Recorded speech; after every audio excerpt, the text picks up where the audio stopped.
Chapter 444. What a jerk. You don't need a reason to do such a strong move.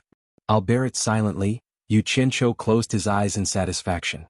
He stretched his legs out and said nothing. He was ready not to resist and let the beauty do whatever she wanted. If you don't say it, I won't be polite anymore. Ziyi tightened her grip on his neck and issued an ultimatum. Scoundrel. Xianxia opened his eyes and muttered with great effort. Ziyi didn't hear it clearly. She thought she might have tightened her grip, so she loosened her grip and asked, "What pill?" "You pervert, if you don't let me go I'll scream." Xianxia warned her clearly. Ziyi's pretty face turned frosty, and she immediately pressed down on Xianxia. She exerted force and snorted coldly, "You actually dare to scold me? We are not outside. I have to give senior by face and help you." I misjudged. Nongzhu's eyes were wide open and he was sweating. He didn't expect his daughter to be so strong. He immediately shouted to Ziyi, "Ziyi, what are you doing? Get down, down." Ziyi looked up and saw her master staring at her from the roof in the middle of the island. It seemed to be the first time her master scolded her in such a loud voice.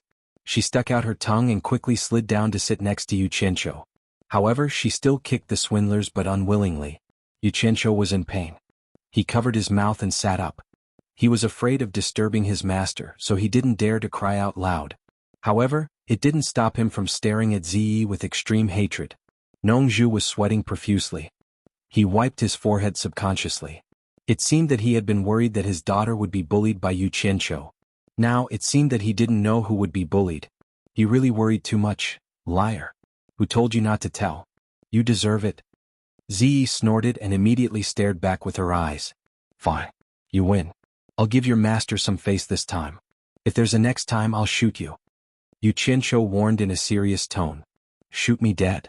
Ziyi pondered for a moment and immediately thought of the spear that Xianxia had lent to Dongfang Changgao to challenge. It was indeed very powerful.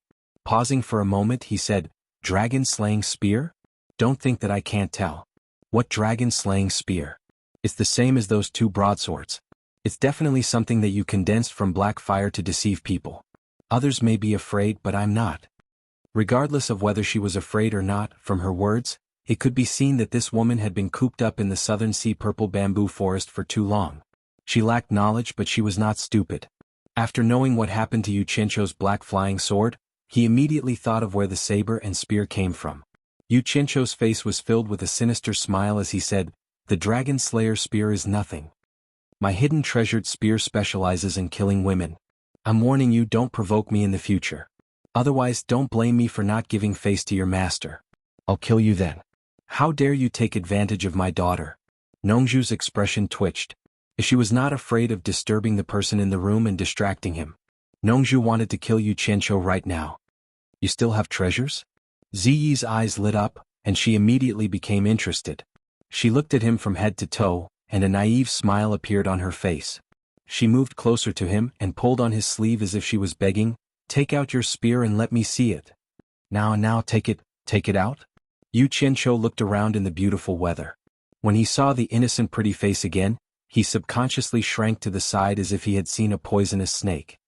He hurriedly got rid of his sleeve, cupped one hand in the other before his chest and begged for mercy. "Miss E, I was wrong. I was talking nonsense. Please don't take it seriously." "You lied to me?" Ziyi stared at him and then shouted in a low voice, "Liar." She kicked the side of Xianxia's buttocks again. He asked for it. Xianxia did not dare to complain at all. He immediately got up, ran around the lake with his tail between his legs, and ran away with his tail between his legs. Today he found that although this woman seemed to be an idiot, she was actually his nemesis. She actually wanted him to show his spear in broad daylight. Oh my. There are two masters in the Huashan realm on the island. I'm not that shameless. Ziyi saw that he ran away, but it seemed that she still did not want to let him go. She was about to follow up and kick him again. When she just stood up, she heard Nongzhu's voice in her ear, "Ziyi, my good disciple, stay here, okay? You will disturb Elder Bai if you continue to make trouble." Hearing that she would disturb Elder Bai, Ziyi sat down embarrassedly. However, she still stared at Xianxia, who was running away in a wretched manner, unwillingly. Nongzhu was really speechless looking at the two little enemies who were separated. Now he even suspected that Xianxia was bullied by Ziyi in this way during the time he was out. Thinking that Ziyi was spoiled by him since she was a child, he was afraid that the truth was not far from his guess. At this time, Nongzhu looked at the back of Yu Qianqiu, who was in the Huashan realm, and faintly sympathized with him. This guy even dared to fight against her, who was in the Huashan realm in the 9th Netherworld cave, but now he was beaten up by Zi. It was not easy. The victim, Yu Qianqiu, found a place with lush water plants by the lake and quietly laid down. He pulled out a blade of grass and held it in his mouth. He rested his head on his arms and looked at the clear and crystalline surface of the lake thoughtfully. After being messed around by Zi, he couldn't help but think of Furong, who was far away on Fuxian Island. Although this girl was on Fuxian Island and there were many people around, she was like Zi. She had no playmates and grew up alone. The difference between Zi and Zi was that Zi had a father who loved her dearly, so her personality was quite cheerful. That girl's personality was still very closed off. Only when she saw him would she become cheerful and rely on him. I can't leave that girl alone on Fuxian Island any longer. She'll be bored to death if she stays here for too long. It's time to bring her out to broaden her horizons. Just as Yu Qianqiu silently made this decision in his heart, he suddenly heard rustling sounds and could faintly smell the familiar faint fragrance of a virgin. He turned his head and saw Zi sitting over as if nothing had happened. "What are you looking at? There's a lot of grass here, it's comfortable to sit." Zi said a reason that even she couldn't convince herself. In order to cover up the awkwardness, she brutally pulled out the grass in Yu Qianqiu's mouth and then laid down beside him. Unknowingly, the blade of grass was in her mouth again. She didn't know what was going on. When she sat there alone just now, she felt inexplicably uncomfortable. As soon as she got close to Yu Qianqiu and smelled his scent, she felt at ease. Nongzhu stared blankly at the two people lying side by the lake. The expression on his face was unpredictable, sometimes happy and sometimes worried. His daughter's actions caused him to come to a sudden realization. After coming to a realization, he felt a faint sadness. At this moment, there was only one thought in his mind. His daughter had long grown up. The person who should protect her should no longer be him, but her man. The majestic aura in the house suddenly surged rapidly, and it was quite restless. Nongzhu, who was indulging in flights of fancy, suddenly woke up. He could clearly feel that the unparalleled aura in the house seemed to be about to blow up the whole house. Even with Bai Changchun's cultivation, it was difficult for him to suppress the aura. Could there be an accident? Could it be that there was something wrong with the elixir? Nongzhu was shocked. His eyes were like a sharp knife, fiercely shooting at Yu Qianqiu, who was lying by the lake. If there was really something wrong with the elixir, Nongzhu was bound to kill Yu Qianqiu in the next moment. Suddenly, the restless aura inside quickly calmed down, and then quickly converged into the body of the person in the house, turning into an excited, irrepressible roar that shook the sky. Ow! The long roar went straight to the sky, and the floating clouds in the sky began to disperse like cotton. A seemingly tangible sound wave spread far and wide in all directions. The whole Shuntian island was faintly shaking, and the vegetation on the island was shaking violently. Nongzhu was surprised and delighted.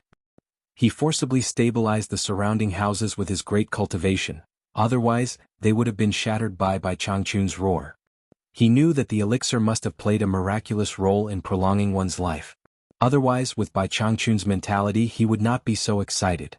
When Bai Changchun showed his power, how could Yu Qianqiu and Zi still lie down? They had already jumped up and covered their ears with their hands. However, the roar was extremely penetrating, and they could not block it even if they wanted to. The two of them were shaken to the point that their faces turned pale and they were on the verge of collapsing. The lake at the side had long become a pot of porridge, like a pot of boiling water. A large area of water was jumping non-stop, and dead fish were constantly floating on the surface of the lake. In the demon ghost region, the demons and ghosts were terrified. Those who could hear the roar all looked in the direction of Shuntian Island in horror. After a long time, the roar stopped, and the surroundings fell into a deathly silence. The Shuntian Island was in a mess, as if it had been blown by a typhoon. Yu Qianqiu's cultivation was the weakest. At this time, he finally let out a painful groan and fell by the lake. He almost rolled his eyes. Zi also let go of her ears. Her face was pale and she was gasping for breath. "Old Bai, what are you shouting for? Your disciple has been killed by you." Nongzhu stood on the roof and shouted angrily. He teleported to the side of the two of them. Seeing that Zi was fine, he bent down and pressed his palm on Yu Qianqiu's chest. Yu Qianqiu, who had sunk into a semi-conscious state, only felt a clear stream flowing from his chest to his limbs and bones. His chaotic blood and qi were quickly smoothed out, and the buzzing sound in his ears that he couldn't get rid of gradually faded away. And he finally breathed out and woke up. His face was still filled with lingering fear. He really wanted to teleport back to Utopia, but he knew that it was not the right time. He could only grit his teeth and endure it. Ziyi also regained her calmness. Her face was pale and she sat cross-legged to recuperate. Nongzhu kept cursing, but when she turned around she realized that the person she was cursing had already appeared behind her. Bai Changchun quietly arrived. Looking at his disciple lying on the ground, a faint smile hung on his usually calm face. His clear cheeks were still faintly red. Nongzhu approached and looked up and down. She asked excitedly, "It's done? How's the effect of the 7 orifices exquisite pill? Does it really have the effect of increasing one's lifespan by 150 years? For people who had reached their level of cultivation, they could be said to know every change in their bodies like the back of their hands. Naturally, they were clear about the changes in the body of the pill. Bai Changchun nodded slightly and said, "This pill indeed has the miraculous effect of seizing the fortune of heaven and earth, and the refining technique of the person who refined this pill can be said to be extraordinary, almost increasing the efficacy of this pill by 30%. If I'm not wrong, this old man can still live for nearly another 200 years. Chapter 445. Tut tut. Nongzhu was amazed and circled around him several times. With more than 2,000 years of experience, Bai Changchun could tell the quality of any elixir in his mouth. There was no doubt that he was right. He is half dead. How can his elixir refining skills reach an extraordinary level? Nongzhu glanced at Yu Qianzhou on the ground and asked incredulously, "You're the one who's half dead?" Yu Qianzhou looked at Nongzhu with resentment and quickly got up from the ground. Bai Changchun knew what was good and what was bad. He would not argue with Nongzhu on this matter. The expression on his face had calmed down. He asked Yu Qianzhou, "Didn't you say that you have an idea this time? Tell me what it is." The surroundings were in a mess and did not attract his attention. Instead, he took Yu Qianzhou's matter to heart. It seemed that Yu Qianzhou's elixir was not given in vain. The weight and timing of the gift were just right. Thinking of the conversation that was interrupted when he just arrived, Yu Qianzhou calmed down and replied solemnly, "Master, this is what I think. I can't please both sides in the cultivation world of wuxia. Instead of this, it is better to go deep into the enemy's territory and go to other countries outside of wuxia. Maybe I can play a bigger role there." Hearing this, Nongzhu was stunned. When she came to her senses, she immediately sneered and said, "I think you really don't know what's good for you. Your master made a big fuss and made wuxia a forbidden area for masters of wuxia. That's why you can be so arrogant. You have nothing better to do. You want to jump out of the circle and go to other people's old nest. Little brat, let me tell you, they won't be as polite to you as me and your master. They can take your life with just a lift of their hands. Don't think that you're really that powerful. The experts in this world are far more powerful than you can imagine. No matter how powerful they are, they can't be more powerful than my master." Yu Qianzhou retorted disapprovingly. At the same time, he flattered his master. Good. Nongzhu turned around and sneered at Bai Changchun. "Old Bai, your disciple doesn't know the immensity of heaven and earth. He needs to be disciplined. You have to take care of it. Don't create a short-lived ghost." Bai Changchun frowned. In terms of overall strength, the Chinese cultivation world was at a disadvantage in the conflict between the Chinese cultivation world and the cultivation world of other countries. The reason why he asked Yu Qianzhou to help the Chinese cultivation world was to train him. Now Yu Qianzhou wanted to jump out of the circle he had drawn and was willing to take greater risks. This was beyond his expectations. However, it was undeniable that the more arduous and dangerous a place was, the more it could temper a person.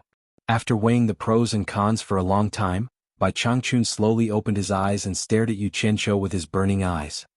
He said indifferently, "I won't interfere with your choice. But you have to think it through. If you leave the circle of Chinese cultivation world, you will be in great danger. If something unexpected happens, even if I want to save you, I'm afraid it will be too late." Nongzhu was stunned and said in surprise, "Old Bai, what do you mean?" At this time, Ziyi had already recovered her qi circulation. She opened her eyes wide and pricked up her ears to listen. "Master, you are wise." Yu Qianzhou bowed and said, "Although my cultivation is not high, I have fought against 2 masters at the last stage of nature's test without being defeated. I don't think I have disgraced your reputation as the first master in the world. Master, you are the idol of your disciple. However, there is no reason for a disciple to hide under your protection for a lifetime. If one day I want to be like you, Master, I will be at the top of the cultivation world and look down on all the others." There was no doubt that the arrogance in his words shocked Nongzhu, who lived a free and unfettered life. Bai Changchun's eyes were full of admiration. Yu Qianzhou's words touched his heart. With such a disciple, what more could he ask for? He immediately nodded and said with a smile, "As I said, I won't interfere with your business. Just do what you want." This was equivalent to agreeing to Yu Qianzhou's request to leave Wuxia. Yu Qianzhou immediately bowed and said, "Thank you, master." Lunatics, one big and one small, two lunatics. Nongzhu had no words to describe them. She pointed at them and scolded them. Ziyi's eyes were full of splendor. Not only did Yu Qianzhou want to look down on all the others, she also admired Bai Changchun very much. She also wanted to be as powerful as Bai Changchun. She was looking forward to going out and taking risks. Maybe one day she would become a peerless master like Elder Bai. After noticing her daughter's abnormal expression, Nongzhu was shocked and knew something was wrong. She immediately said in a low voice, "Old Bai, it's not that I don't want to cooperate with you, but it's too dangerous for him to go out. He may lose his life at any time. I can't let Ziyi take risks with him to realize his dream of reaching the top of the world. If he wants to go, let him go alone. Don't get my disciple involved." Hearing this, Ziyi's cheerful mood suddenly dropped. She pulled Nongzhu's sleeve and begged, "Master, please do me a favor." "Shut up." Nongzhu swung her sleeve and shouted angrily, "This is no place for you to speak. Is it that I can't control you? You even dare to disobey me?" Since she was a child, it was the first time for Ziyi to see her master being so fierce to her. She turned around and looked at Bai Changchun begging for help. "Elder Bai, please help me persuade my master." "Shut up. It's useless no matter who persuades me. I will never agree. Unless you kill me now and walk out by stepping on my dead body." Nongzhu was almost roaring. Ziyi had never seen him like this before. She immediately shut up and looked at Yu Qianzhou from time to time, looking very pitiful. "It's none of my business." Yu Qianzhou immediately lowered his head and counted the grass. 1, 2, 3, 4. He didn't want to take this girl with him anymore. In order to keep his privacy, it was inconvenient to do many things with this girl by his side. Bai Changchun understood Nongzhu's mood at this time. The purpose of making Ziyi come out was to protect Yu Qianzhou.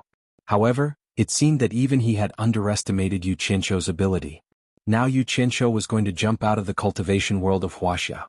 He would face the real masters of the world. If those in the soul-forming stage wanted to attack Yu Qianzhou, Ziyi would not be able to protect him. Therefore it was no longer necessary to take Ziyi with him. If anything happened, the relationship between him and Nongzhu would come to an end. Bai Changchun turned to face Yu Qianzhou and stared at him for a long time. Suddenly he said, "Be careful when you are alone from now on." As soon as he said this, Ziyi's hope of joining him was completely cut off. Hearing this, Ziyi was completely listless. She knew there was no hope. Nongzhu was relieved. She looked at Bai Changchun as if saying, "Old guy, you are sensible." However, it was these words that made Yu Qianzhou inexplicably feel his nose turn sour. He gritted his teeth and stiffly replied, "This disciple will follow master's instructions." Bai Changchun looked at him and smiled. He passed by them and walked slowly to the lake. He looked at the sky and the earth. His clothes were fluttering in the wind. He stared at it for a long time with his hands clasped behind his back. The few of them looked at the back of this thin figure standing against the wind. No one disturbed him, and they didn't know what he was looking at or what he was thinking, but they could taste a kind of loneliness from his back. It was the loneliness of being invincible and unable to find an opponent. It had been more than 1,000 years. "Yu Qianzhou," Bai Changchun suddenly said with his back facing them. Yu Qianzhou was stunned. He didn't know what he was going to say. He hurriedly walked behind him and saluted, "Yes, master. Although you are full of confidence this time, it is an indisputable fact that your cultivation is shallow. There is no doubt that the water incantation and fire incantation are mysterious. However, with your current cultivation, you can't exert too much power. It is really worrying when facing so many masters. I have been cultivating for many years. I want to sum up a little experience. Maybe it will be helpful to you. Are you willing to learn?" Bai Changchun said calmly, but it was no less than a thunder. Hearing this, not only Yu Qianzhou and Ziyi, but also Nongzhu's eyes lit up. Nongzhu knew that this old guy treasured his knowledge and never taught anyone anything. However, this old guy's ability was beyond doubt. What he was going to teach must be extraordinary. "I'm willing to learn." Yu Qianzhou hurriedly saluted. He thought, "It's better to give elixirs. Finally, I managed to get something out of your hands." Nongzhu, who pretended to be hostile just now, rubbed her hands and leaned over happily. She smiled and said, "Old Bai, what do you want to teach? I have good taste. Since you have made it, why don't you let me have a look? Maybe I can pick out some flaws for you." Despicable and shameless. Yu Qianzhou looked at him with unfriendly eyes, as if the meat in his mouth was about to be snatched away. Ziyi, who was at the side, stuck out her tongue and licked her lips. Her eyes were sparkling. Elder Bai's peerless magic. As a bystander, Yu Qianzhou saw it clearly. It was quite disdainful. He cursed in his heart, "They are indeed father and daughter. Their behavior is exactly the same." Bai Changchun ignored Nongzhu. He turned to Yu Qianzhou and said, "I need to meditate in seclusion for 3 days. You and Miss Mu tidy up the island and come find me in 3 days." "Yes, master." Yu Qianzhou suppressed his excitement and bowed. When he stood up again, he found that Bai Changchun was gone. He looked at the big house in the center of the island and suddenly winked. "What kind of peerless magic will he teach me? Anyway, I don't want to learn the sunflower manual. Alas. I'm looking forward to it." His extremely wretched expression, as if he was suffering from paranoia, made the father and daughter look down on him. Nongzhu slapped him on the back of the head and sneered, "You haven't learned the skill yet and you're already thinking about it. What a shame." Yu Qianzhou staggered and looked back at her with a sarcastic look. But after thinking about it, he felt relieved. "Damn. This old handsome guy must be jealous of me. I won't stoop to your level." Then he shook his head and walked toward the plantation. As he walked, he said, "Alas. Even Master had to meditate in seclusion for 3 days to summarize it. I really don't know if I can learn such a mysterious magic art. It's so painful. So heart-wrenching. It's so painful. God." Chapter 446. The muscles on Nongzhu's face twitched. She wanted to grab him and beat him up, but she resisted the urge and winked at Ziyi. The father and daughter were indeed connected. Ziyi quickly understood her master's intention and chased after Yu Qianzhou. She accompanied him and said with a smile, "Yu Qianzhou, what kind of magic do you think Elder Bai will teach you?" Master's cultivation is unfathomable. It's not something we can guess. I will learn whatever he teaches," Yu Qianzhou said solemnly. Ziyi's skin was indeed thinner than Nongzhu's. She asked in a roundabout way, but she didn't directly state her intentions. Yu Qianzhou happily pretended to be confused and chatted with her. The two of them went directly to the plantation. The mess in the garden made the two of them dumbfounded. The originally bright red seedlings of the deficient flame-profound fruit were now lying all over the place. Not a single one could be found. It was obvious that they had all been destroyed by Changchun's roar. Miss Mu stood in the garden with a pale face. Her eyes were dull and she seemed to have lost her soul. Not to mention Yu Qianzhou, even Ziyi had heard from Nongzhu that the deficient flame-profound fruit was prepared for the Nanming ancestors' mount. It was of great significance to Bai Changchun. She didn't know what would happen if Bai Changchun knew that all the deficient flame-profound fruit had been destroyed. A mere Miss Mu couldn't bear Bai Changchun's anger. Yu Qianzhou walked into the messy garden and walked to Miss Mu's side. He sighed slightly, knowing that this woman was frightened. He patted her shoulder and shouted, "Miss Mu." Miss Mu suddenly turned around and saw Yu Qianzhou. She wanted to cry but had no tears. She shouted, "Mister. Don't worry, this has nothing to do with you. I will explain to Master and plead on your behalf. I think Master won't make things difficult for you." Yu Qianzhou comforted her. Hearing him plead on her behalf, Miss Mu immediately thanked him profusely. Although she was still frightened, at least she had a chance to live. "Don't think too much. Master wants us to tidy up the island." Yu Qianzhou called out to her and the two of them immediately got to work. Perhaps Miss Mu was thinking of atoning for her sins, so she put in extra effort. As for Ziyi, who was following him around, he needed her help. It would be a waste if he did not use her. Yu Qianzhou had tricked her into going with him. Now he had another good helper. The three of them worked together. 3 days later, Yu Qianzhou could not wait to come to the front of the big house. He suppressed the excitement on his face and walked in with his hands clasped behind his back. Bai Changchun held a jade archive in his hand. Nongzhu and her father kept glancing back and forth at it, as if they were trying to decipher its mysteries. When he saw Yu Qianzhou come in, Bai Changchun loosened his grip. The jade archive slowly floated up and was delivered to the former. With a pious expression, Yu Qianzhou took the archive with both hands. He bowed and said, "Thank you, Master." He glanced at Nongzhu and her father, then deftly stuffed it into his storage pouch. Outside, Miss Mu walked to the front door with a miserable expression. She lowered her head and knelt down in front of Bai Changchun. Everyone in the house turned to look at her. She was summoned by Yu Qianqiu. Naturally, Yu Qianqiu had to make an appearance. He was also a little nervous, but he still braced himself and reported, "Master, the garden that Miss Mu was taking care of was destroyed by your long whistle 3 days ago. She has come to ask for forgiveness from you." Bai Changchun frowned.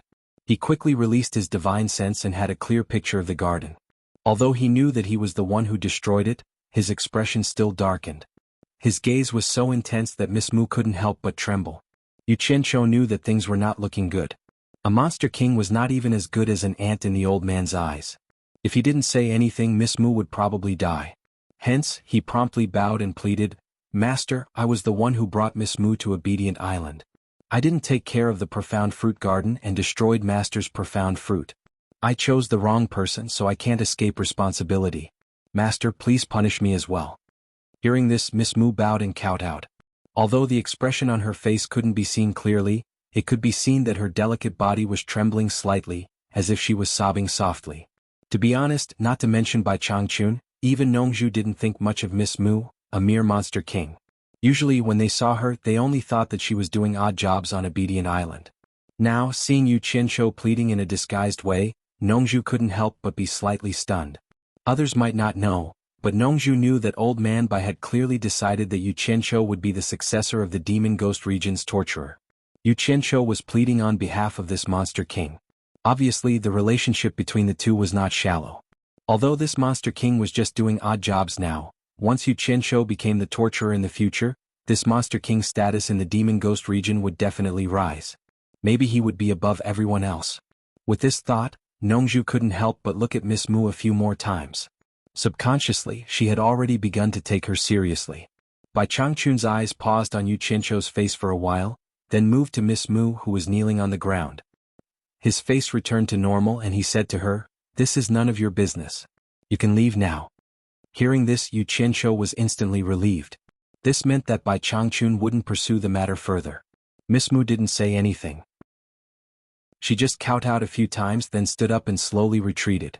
When she turned around to leave, her eyes swept across Yu Qianqiu, full of infinite gratitude. Yu Qianqiu didn't say anything. After all, he and this monster king had a physical relationship. Although he didn't do anything out of line, he did serve him wholeheartedly. Just based on this, he should help him. Ahem. Nongzhu cleared his throat, breaking the silence in the room. He crossed his hands, turned to face Bai Changchun and snorted coldly, "Old Bai, you can't be like this. My Zi listened to your orders and protected your disciple for such a long time. Even if she didn't do anything meritorious, she still worked hard. As an elder, you should at least do something for her." "What do you want me to do?" Bai Changchun asked calmly. "Do you think I'll let you go through so much trouble?" Nongzhu turned to Yu Qianqiu, tilted his chin and said, "Just use what he has. That magic art you gave him just now, let Zi bask in the glory and learn it." "Damn it. Old people who don't die are thieves." Yu Qianqiu squinted at Nongzhu as if he was guarding against a thief. Bai Changchun said expressionlessly, "That won't do. That's for my disciple." "That's easy. Worst comes to worst, Zi can also be your disciple. I won't have any objections." Nongzhu turned around and shouted, "Zi, come and be my disciple." Zi was stunned.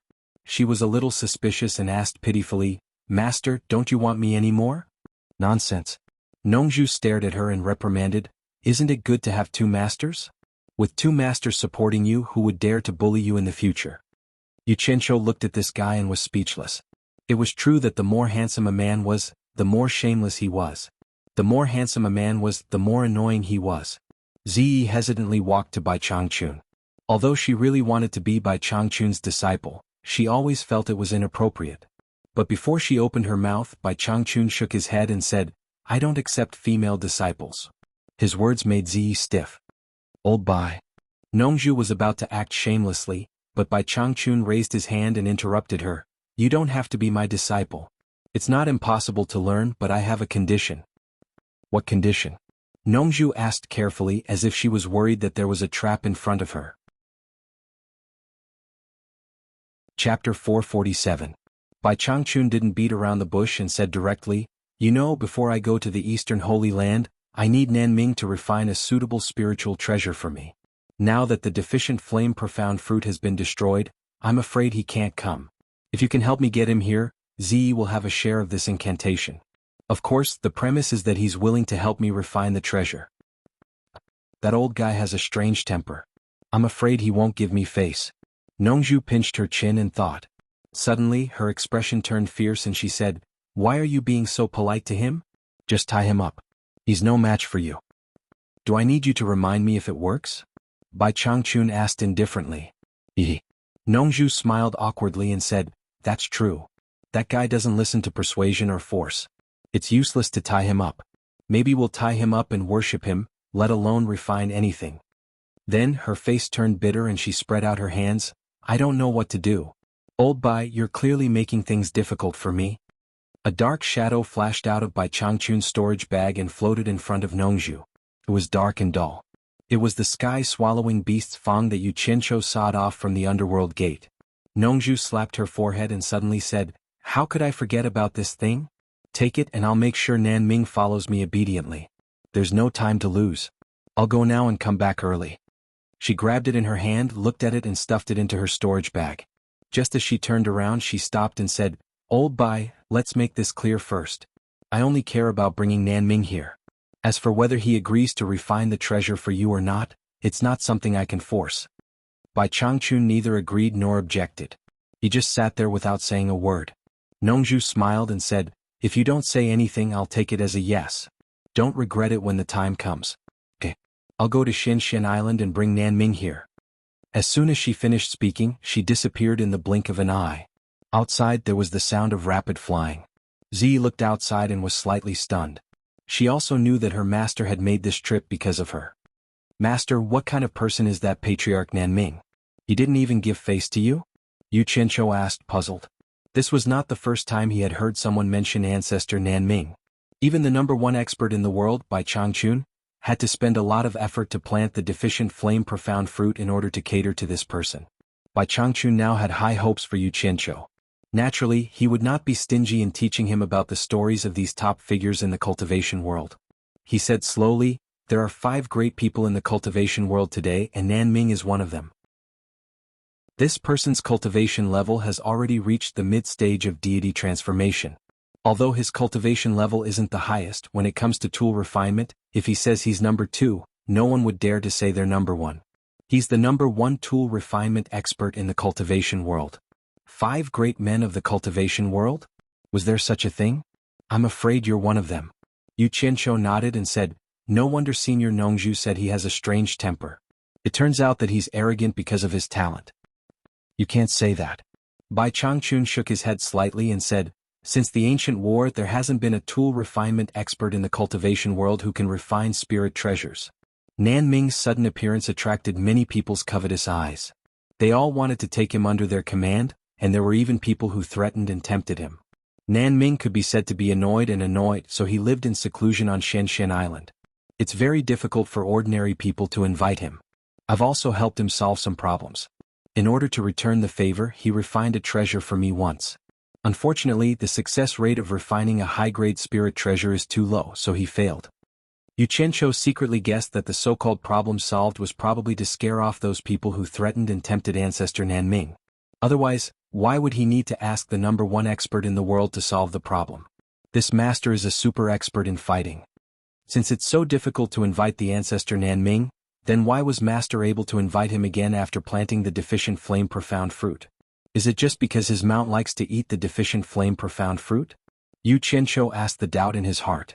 Bai Changchun explained with unprecedented patience, because the last refining failed, he felt that he hadn't repaid my favor. However, he couldn't break his own rules and easily make a move, so he gave me some deficient flame-profound fruit seeds. He asked me to gather all the refining materials, and when the deficient flame-profound fruit ripens, I can invite him again. There are 3 chances in total, and no matter whether the refining is successful or not, the favor he owes me will be written off. Then Senior Nongzhu was able to invite the ancestor Nan Ming over with just a beast-toothed pride from the underworld gate? Yu Qianqiu asked respectfully. It sounded like he was humbly asking for advice. Ziyi listened quietly at the side, not daring to disturb them. In front of Senior Bai, she didn't dare to behave too atrociously. Bai Changchun also answered without hesitation. This is the rule he set. Whoever can give him precious materials that can move his heart can invite him out of Xianxia Island. As for the grade of the treasure he is invited to refine, it depends on whether the materials given to him are sufficient. I see. Xianxia was deep in thought. Suddenly he remembered the 5 great men of the cultivation world. He couldn't help but ask again, Master, you mentioned the 5 great men of the cultivation world. Besides the ancestor Nanming, who are the other 4? Hearing this, Zi looked at Bai Changchun with a strange light in her eyes. Obviously, she knew that one of the 5 great men of the cultivation world was the thin old man in front of her. Bai Changchun said slowly, besides Nanming of Xianxian Island, there is also Wen Lanfeng of Baiwan Nation and Lu Yanqing of Lingfang Valley. There is also the world's #1 fortune teller, Great Master Tianju. He was the one who predicted that the star orb would appear in the Chinese cultivation world. However, he has already passed away.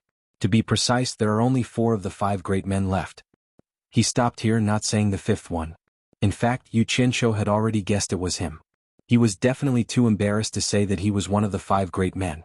Zi stuck out her tongue and said to Xianxia playfully, the last one is the leader of the 5 great men, senior by himself. I've already guessed it. Master is the world's #1 expert. If even you can't be one of them, then I'm afraid the 5 great men don't deserve their reputation. Xianxia flattered him again. Then he turned to stare at Zi and frowned, so you already knew.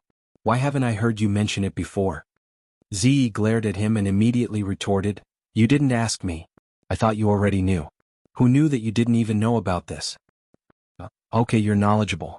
Xianxia didn't want to argue with her in front of his master, so he asked, then tell me why Wen Lanfeng and Lu Yanqing can be one of the 5 great men in the cultivation world. Zi glanced at Bai Changchun. Seeing that there was nothing strange about him, she immediately said with a hint of boasting, Baiwan Nation's Wen Lanfeng is also a late-stage soul transformation expert, and not just any late-stage soul transformation expert. He is ranked 2nd in the cultivation world after Senior Bai, 2nd only to Senior Bai. He is also one of the 5 great men of the cultivation world because of his extraordinary cultivation. Wen Lanfeng of Baiwan Nation?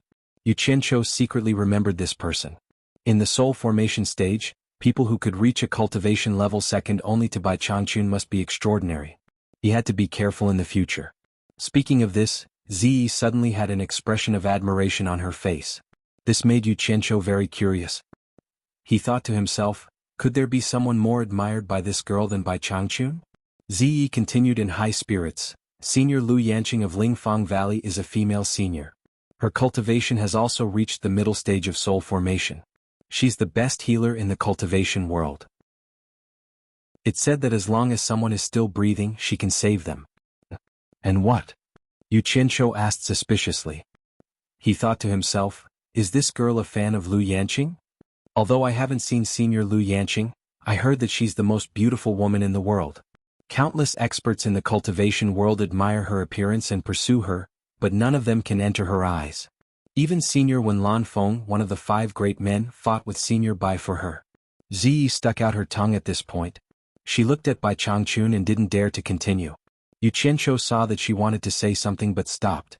Coupled with the words she hadn't finished before, he suddenly became suspicious.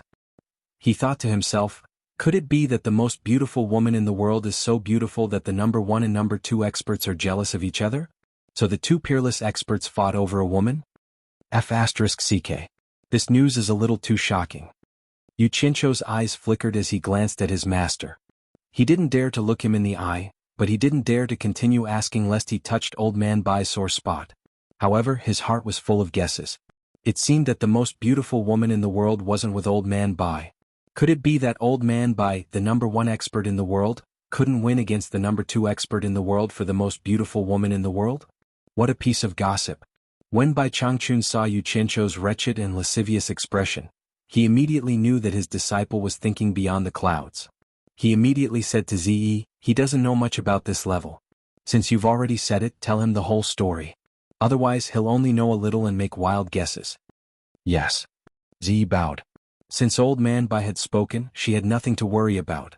She continued to say to Xianxia, I heard that Senior Wen Lanfeng is one of the craziest pursuers of Senior Lu Yanqing, but Senior Lu Yanqing doesn't like him. Until one time, Senior Lu was pestered by Senior Wen to the point where she couldn't do anything. She said to Senior Wen that as long as you can defeat the world's #1 expert, Bai Changchun, I'll become your Taoist companion. Yu Qianshou was dumbfounded. It was completely different from his previous guess. It turned out that the world's number 2 expert was a love-struck fool.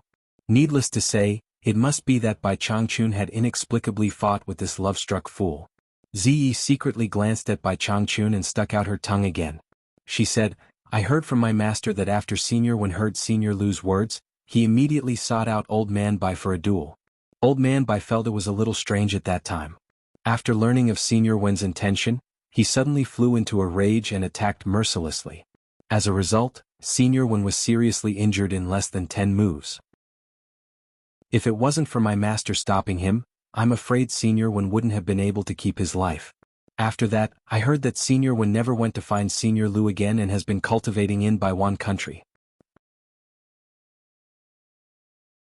Chapter 448. Speaking of this, Bai Changchun still didn't know whether to laugh or cry when he thought about it. At that time, when he heard that Wen Lanfeng's cultivation was profound, he had long wanted to spar with Wen Lanfeng. But when he heard about Wen Lanfeng's infatuated behavior, he felt deeply ashamed. He felt that Wen Lanfeng's cultivation couldn't be that high, and it wasn't worth it for him to fight. So, he had never looked for Wen Lanfeng. However, the weather was unpredictable. He didn't look for Wen Lanfeng, but Wen Lanfeng looked for him instead. At that time, Bai Changchun thought that he must have misunderstood him. This must be an extraordinary man who stood at the peak of the cultivation world and was as lonely as him, searching for experts to spar with. Who would have thought that Wen Lanfeng would actually come to challenge him because of that Lu woman's excuse? Did he really think he was someone important? Bai Changchun was almost angered to the point smoke came out of his nose. He didn't say a word before grabbing onto Wen Lanfeng and giving him a beating Wen Lanfeng to the point he didn't have the strength to resist at all. Only then did Wen Lanfeng realize that the number 1 expert in the world was not someone he, the so-called number 2 expert in the world, could compare to. The difference in strength between the two was huge. Fortunately, at the critical moment when his life was at stake, Nongzhu, who had some friendship with him, heard the news and rushed over. Finally, she helped him escape from Bai Changchun. After letting Wen Lanfeng go, Bai Changchun thought about it for a few days. The more he thought about it, the angrier he got. That woman surnamed Lu in Spirit Fang Valley really didn't know the immensity of heaven and earth. She was the one who caused the mess, and she actually dared to use him as a shield. She was simply reckless. So he went to Spirit Fang Valley to find Lu Yen to settle the accounts. In fact, Lu Yanqing did not expect that Wen Lanfeng would really dare to go to Bai Changchun. Bai Changchun was recognized as the number 1 expert in the cultivation world. Who could be his opponent? How many people would dare to cause trouble for Bai Changchun? She believed that by mentioning Bai Changchun she would be able to scare Wen Lanfeng. However, the determination of that infatuated woman made her speechless. After Wen Lanfeng was defeated, he dragged his body with serious injuries to Lingfang Valley and bid farewell to Lu Yanqing with a desolate face. He said that he would look for her on the day he could defeat Bai Changchun, otherwise he would not see her again, so he dragged his injuries back. After this he really didn't meet with Lu Yanqing again. It didn't matter if he left, but it gave Lu Yanqing a fright. Bai Changchun was a famous madman in the cultivation world. He had always been the one who provoked others. No one dared to provoke him. If Bai Changchun knew that he was the one who instigated Wen Lanfeng to challenge him to a duel, he would definitely not let him off. Sure enough, her guess was right. Not long after Wen Lanfeng left, Bai Changchun arrived. Goodness gracious. Those so-called experts of the cultivation world who wanted to go to Spirit Fang Valley to get close to it were so scared that they ran away for fear that they would get into trouble. Those people, who were usually willing to go through mountains of swords and seas of fire for her, all seemed so pale and powerless the moment Bai Changchun arrived. She couldn't even find a single person to speak up for her, and they all slipped away. Through this lesson, Lu Yanqing could be considered to have thoroughly seen the true face of these men. In comparison, Wen Lanfeng made her feel more gratified. Although his infatuated appearance could not make him the man in her heart, he dared to fight with Bai Changchun just because of her excuse. This really moved her a little. Even Wen Lanfeng was no match for Bai Changchun. Lu Yanqing knew that she was no match for him, so she simply admitted her mistake and let Bai Changchun deal with her. At this time, Nongzhu, who had some friendship with her, came again like a timely rain. She stopped Bai Changchun and praised Lu Yanqing's countless merits and virtues, and finally made Bai Changchun show mercy. However, the death penalty could be avoided, but the punishment could not be forgiven. Under the repeated obstruction of Nongzhu, Bai Changchun still abruptly abolished Lu Yanqing's cultivation of 200 years, and beat her from the middle stage of Huashan realm to the early stage of Huashan realm. However, Lu Yanqing had managed to save her life, and this matter had been resolved just like that. As Bai Changchun silently recalled the above events, Ziyi also repeated them. What she said was what she had heard from her master, Nongzhu. Yu Qianqiu was inwardly astounded when he heard this. This master of his simply slaughtered in all directions. He really was unrivaled under the heavens, truly awe-inspiring. However, he also heard another clue from it, that was, Nongzhu had a wide network of friends all over the world, and there were people he was rushing to save everywhere. Yu Qianqiu looked at Ziyi and saw that she still had the greedy look of admiring the first beauty in the world. He suddenly rolled his eyes and thought, "Do you know what a beauty is?" What made Yu Qianqiu most curious was what the first beauty in the world looked like. She could actually make so many knowledgeable masters in the cultivation world flock to her. If there was a chance, he must go and see her. He thought that Nongzhu had seen the first beauty in the world and was familiar with her. Yu Qianqiu couldn't help but imagine in his heart. From the precedent of that guy flirting with Jasper Flower Fairy, it could be seen that Nongzhu was very picky and good at choosing women. Could it be that he liked Lu Yanqing and kicked Jasper Flower Fairy? That was a very possible thing. Master, since your life has been extended by 200 years, why do you still want to risk your life in the Eastern Holy Land? Yu Qianqiu asked. When he thought of Nongzhu going to Xianxia Island to invite the Nanming ancestor, he thought of the reason why Bai Changchun asked the Nanming ancestor to refine an artifact. He had already said that it was to prepare for the trip to the Eastern Holy Land. Bai Changchun looked back at him and smiled, but didn't explain further. He just said, "Why don't you postpone your trip to the various countries? First, take a look at the Jade Archive I gave you. If you can master the information in it, it will be very beneficial for your future journey." Yu Qianqiu was stunned when he heard this. He took out the Jade Archive again and inserted his divine sense into it. The more he looked at it, the more confused he became. There was no peerless Xian skill or incantation like he had imagined. Instead, it was filled with all kinds of birds and beasts. There were so many of them, it was a dazzling sight. To put it bluntly, it was a dazzling sight. However, there were words beside each bird and beast, which summarized the movement patterns of those birds and beasts, and then transformed them into movements that could be learned by humans. Yu Qianqiu looked at it. Why did it feel like the tiger and crane dual forms martial arts he had seen in his previous life? It was definitely not an incantation. After he retracted his divine sense, he asked doubtfully, "Master, what kind of incantation is this? Why can't I understand it?" Ziyi, who was at the side, pouted slightly as if saying, "I'm afraid you're not talented enough. If you can't understand it, you might as well just give it to me." Cultivation is not something that is innate. It is something that is accumulated through cultivation. Your cultivation is shallow, so it is impossible for me to help you reach the heavens in a single step. However, when facing an enemy, the level of one's cultivation is important, but it is definitely not the only key to victory or defeat. Treasures, the mysteriousness of incantations, and the ability to adapt to the enemy are also indispensable. You won't deny this, will you? Bai Changchun asked. Yes, I rely on the mysteriousness of incantations to defeat stronger opponents. Yu Qianqiu nodded. Ziyi, who was at the side, was also listening attentively. She did not want to miss a single word. Hearing this, she nodded as well. In terms of the mysteriousness of incantations, the water and fire incantations are truly miraculous. Almost no one in this world can surpass you. To increase your cultivation, you need to rely on your own hard work and accumulation. As for treasures, I don't have them with me. The only thing I can teach you is the ability to adapt to the enemy. Bai Changchun pointed at the Jade Archive in his hand and smiled faintly. I understand the mysteriousness of heaven and earth. All my adaptability is integrated into the Jade Archive in your hand. Ziyi's eyes shone brightly. She stared at the Jade Archive in Yu Qianqiu's hand. She almost wanted to snatch it. Yu Qianqiu looked at the Jade Archive in his hand and opened his mouth. He really did not know what to say.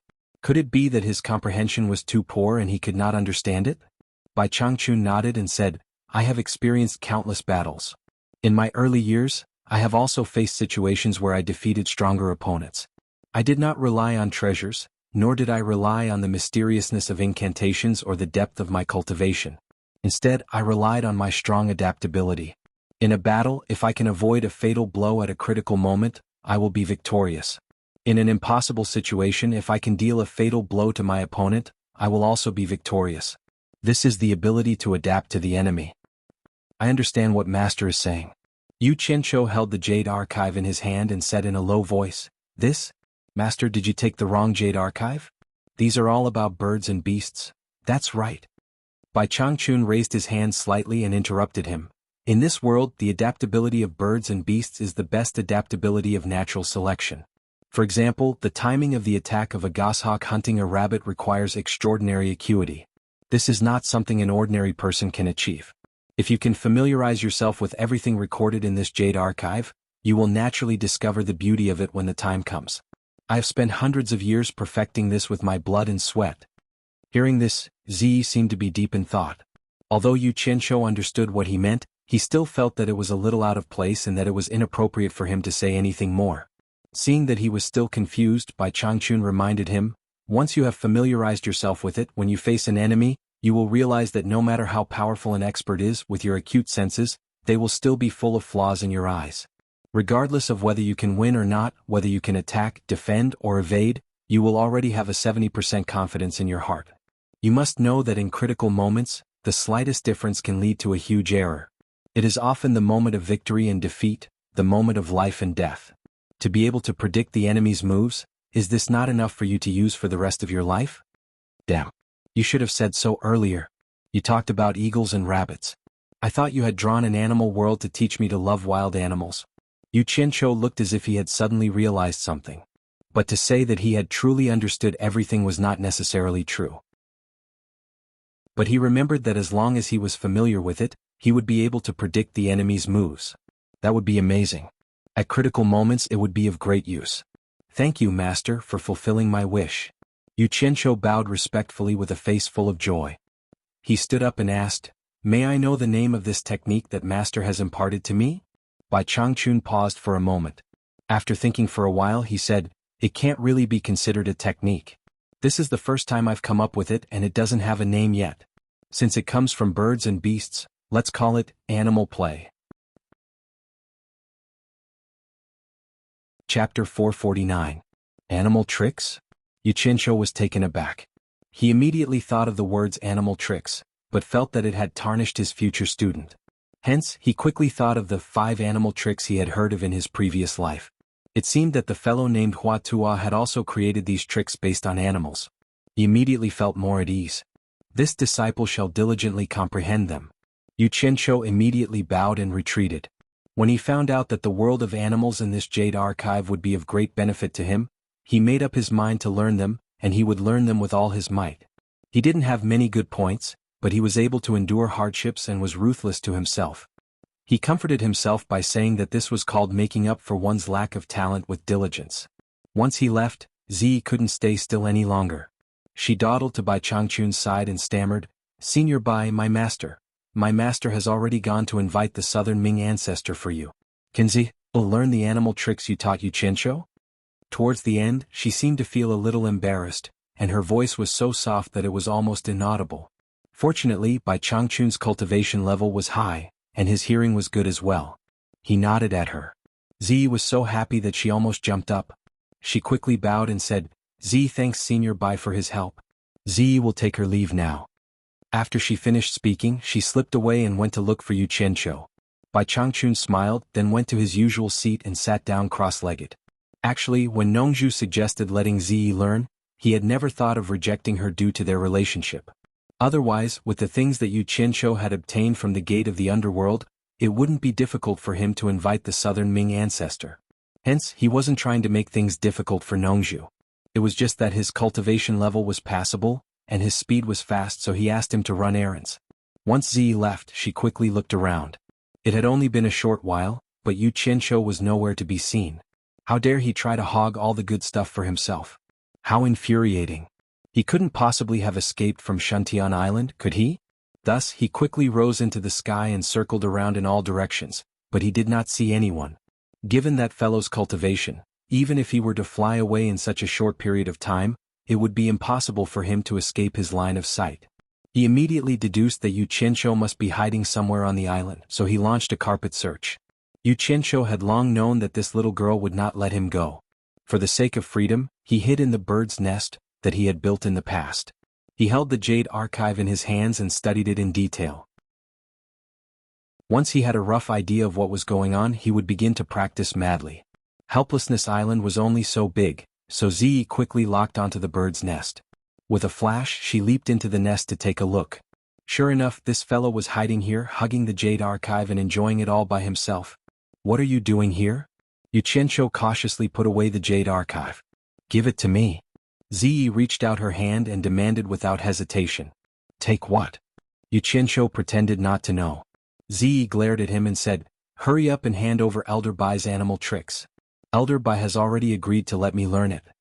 Xianxia was stunned. Since she dared to say such words on Obedient Island, his master must have really agreed to it. However, he had yet to learn it. If he gave it to her first, when would it be his turn? He immediately rejected her. Nonsense. Wait until your master brings the Nanming ancestor here. Are you going to give it to me or not? Zi gritted her teeth as if she was about to snatch it from him. Xianxia's expression darkened. Don't get it wrong. This is Obedient Island, not your purple bamboo forest in the southern seas. It's not your place to be unreasonable. If you dare to cause trouble, my master will kick you out of Obedient Island. His words were a little threatening, but to Zi it was quite effective. You. Zi said angrily, then come with me to reason with Elder Bai. Why should I? My master passed it down to me. Even if you want to learn it, I have to finish learning it first before you can learn it. Xianxia started to act shamelessly. Although Bai Changchun was sitting in the big house, he knew everything that was going on. Obedient Island hadn't been this lively for a long time. He shook his head and transmitted his voice, Xianxia, make a copy for her. Xianxia, who was about to start a big fight, was stunned. He helplessly bowed towards the big house and said, yes, disciple understands. He then turned back to Zi and snorted, my master is merciful and asked me to make a copy for you. Don't mess with me anymore. If I make a mistake, don't blame me. Zi was also stunned. She immediately understood that Bai Changchun transmitted his voice to Xianxia, so she also bowed in the direction of the big house. Truth be told, Xianxia was very displeased. He had painstakingly gone through life and death situations to get to where he was today. It wasn't easy for him to get something from the master of the world's #1 expert. This girl who got in through the back door insisted on sharing the fruits of his labor. It was really infuriating. However, there was nothing he could do about it. He could only take out 2 jade archives and obediently make a copy. After handing the jade archives to Zi, he didn't forget to remind her, Zi, you must remember this well. These are my master's hard work. You can't just pass them on to others. Yes. I understand. I won't let Elder Bai's hard work fall into the hands of others. After Zi received the jade archives, she was very satisfied. At the same time, she thought that Bai Changchun had asked Xianxia to pass on the message. She decided to carry it out loyally. We need some peace and quiet now. Please don't disturb me anymore. Xianxia gestured towards the outside of the bird's nest. Ziyi's face was filled with excitement as she grasped the jade archives. With a swoosh, she dashed out of the nest and found a place to comprehend it on her own. Xianxia finally felt at ease and came to see her. In the end, he found himself hiding in the bird's nest for an entire day and night, forgetting to eat and sleep. Cultivators in the world of cultivators, after more or less training, had a much higher ability to comprehend things than mortals. Xianxia fumbled around for an entire day before he finally understood the gist of it. The contents of this jade archive were quite different from what he knew in the world of cultivators. It was similar to the martial arts that evolved from the animals he knew in his previous life. However, there were far more types of martial arts than those he had seen in his previous life. This jade archive recorded over 1,000 representative animal movements. After he transformed into his human form and practiced, Bai Changchun added a path for the circulation of his true core to each set of diagrams, perhaps in order to make his movements more similar to those of an animal. He must have put in a lot of effort. Xianxia was truly impressed by this master of his. He dared to guarantee that this set of diagrams was not only beneficial to cultivators, it could also be used by mortals to strengthen their bodies. It was as if he had created a form of fitness exercise. He just didn't know how effective it would be after he practiced it. Was it really as miraculous as he said? But for the time being he had to believe it. Who told him to be the #1 expert in the world?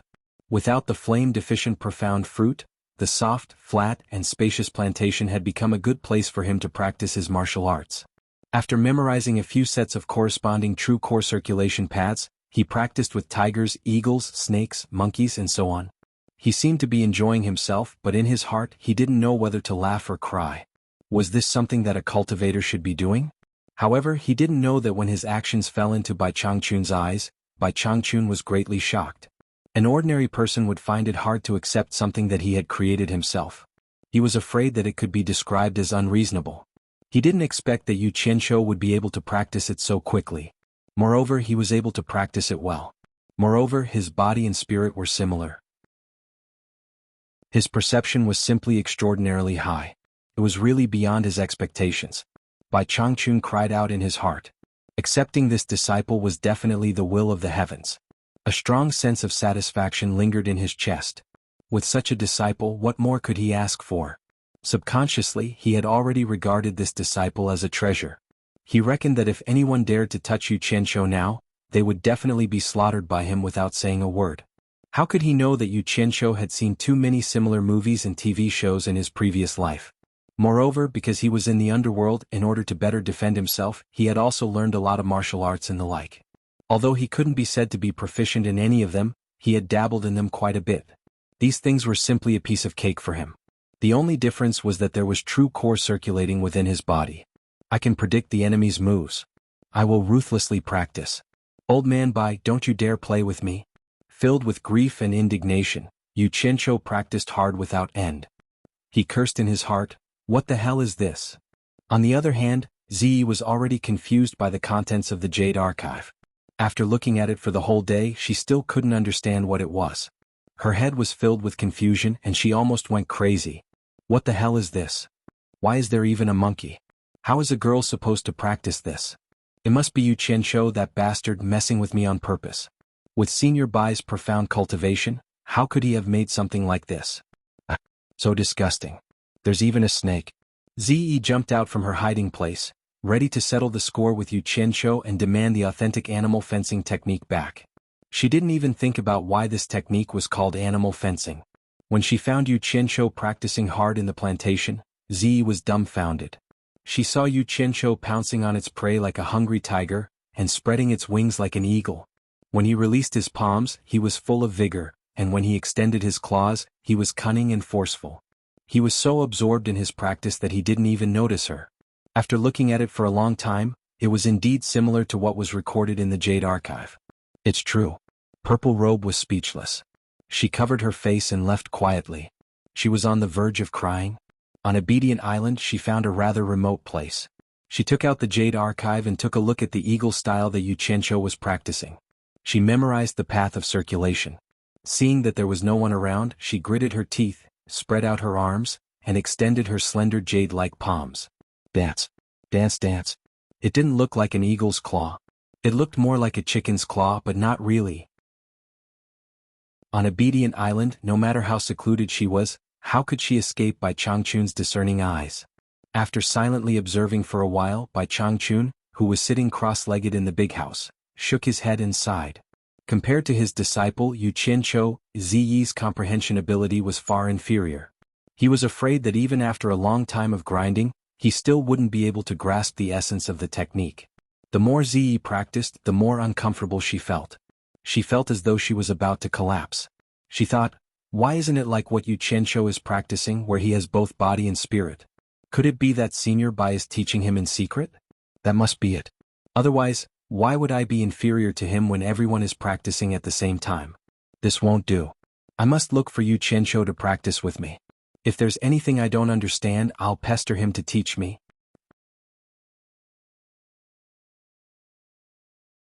Chapter 450. Xianxian Island was also in the East Sea, but it was very far away. It was located in the middle of the vast sea. Although it was isolated, its name was well known to some people because the owner of the island was one of the 4 great men of the cultivation world, Nanming ancestor. His craftsmanship was extraordinary, and he was the one and only craftsman in the cultivation world. Countless experts in the cultivation world had bent down to beg him for a treasure refined by him. Even the #1 expert in the world, Bai Changchun, was no exception. Between the blue sea and the blue sky, there was a vast continent that was shrouded in white fog all year round. Even the wind could not blow it away. Speaking of the name of this continent, it was more famous in the cultivation world than Xianxian Island. The cultivation world called it the Holy East Land. Because it was not far from the Holy East Land, Xianxia Island was shrouded in white fog all year round. It was difficult to see the whole island clearly. However, it was different from the calm Holy East Land. Shrouded in white fog, Xianxia Island shone with red light all year round, dyeing the white fog red. The sound of metal hitting never stopped. High up in the sky, Nongzhu stood with his arms folded, staring at the endless Holy East Land shrouded in white fog. A rare look of caution appeared on his angular face. Thinking that Bai Changchun might not be able to return after entering this place, he could not help but sigh. Although he understood, he still could not figure out why Bai Changchun had to do this. Was he tired of living? Was it not good to live a carefree life? Why did he have to pursue so many things? Looking at Xianxian Island shrouded in red fog, Nongzhu took out a purple and black bamboo flute. The flute hole was placed horizontally by his lips, and his 10 fingers vibrated. In an instant, the melodious sound of the flute drifted from the blue sky to the vast sea. Not long after, from the red fog below, a deafening roar of a dragon suddenly came. A red light pierced through the red fog and shot toward Nongzhu at an extremely fast speed. Nongzhu put away his flute with a smile. As the red light approached, he saw that it was a huge red flying dragon with a wingspan of nearly 20 meters and a body length of nearly 20 meters. The man and the dragon stopped in the air and stared at each other. The wyvern had a ferocious appearance and a huge body. Sharp claws were spread out under its 2 strong thighs, and its long tail was swaying gently. A pair of fleshy wings were flapping in the wind, and its whole body was hairless and bright red. It stared at Nongzhu fiercely with bright eyes and flew higher than Nongzhu. As it breathed, it spat out provocative flames from time to time. Looking at the man and the dragon, it seemed that this was not the first time they had met. The relationship between the two of them did not seem to be very good. This was the mount of Nanming ancestor, the fire dragon. If Yu Qianqiu saw it, he would definitely be very surprised. This was exactly the same as the dragons in the Western legends in his previous life. Roar! The flying dragon suddenly roared at Nongzhu. It then spat out a ball of fierce fire towards Nongzhu. Little bastard, you're so vengeful. You're asking for a beating? Nongzhu shouted. A transparent protective upstanding qi gushed out, and the fierce flame was not damaged at all. The flute in his hand turned into a huge shadow, and he swung it at the ferocious dragon's head. Bang! After a loud sound, there was a cry of pain. The fire in the wyvern's mouth could no longer be spat out, but its whole body pounced towards Nongzhu, and its fierce claws went straight for her. Little bastard. Nongzhu chuckled and teleported away. She stood on the huge head of the wyvern, grabbed the horn on its head with one hand, and hit its head with the flute. Immediately there was a chaotic roar in the air. The wyvern spun and dived down. It swung its head to both sides, hoping to get rid of Nongzhu. With Nongzhu's cultivation, how could she get rid of him? No matter how the angle changed, Nongzhu stood firmly on the top, and hit the wyvern with the flute in his hand again and again. Suddenly there was a sudden sound of wind from both sides.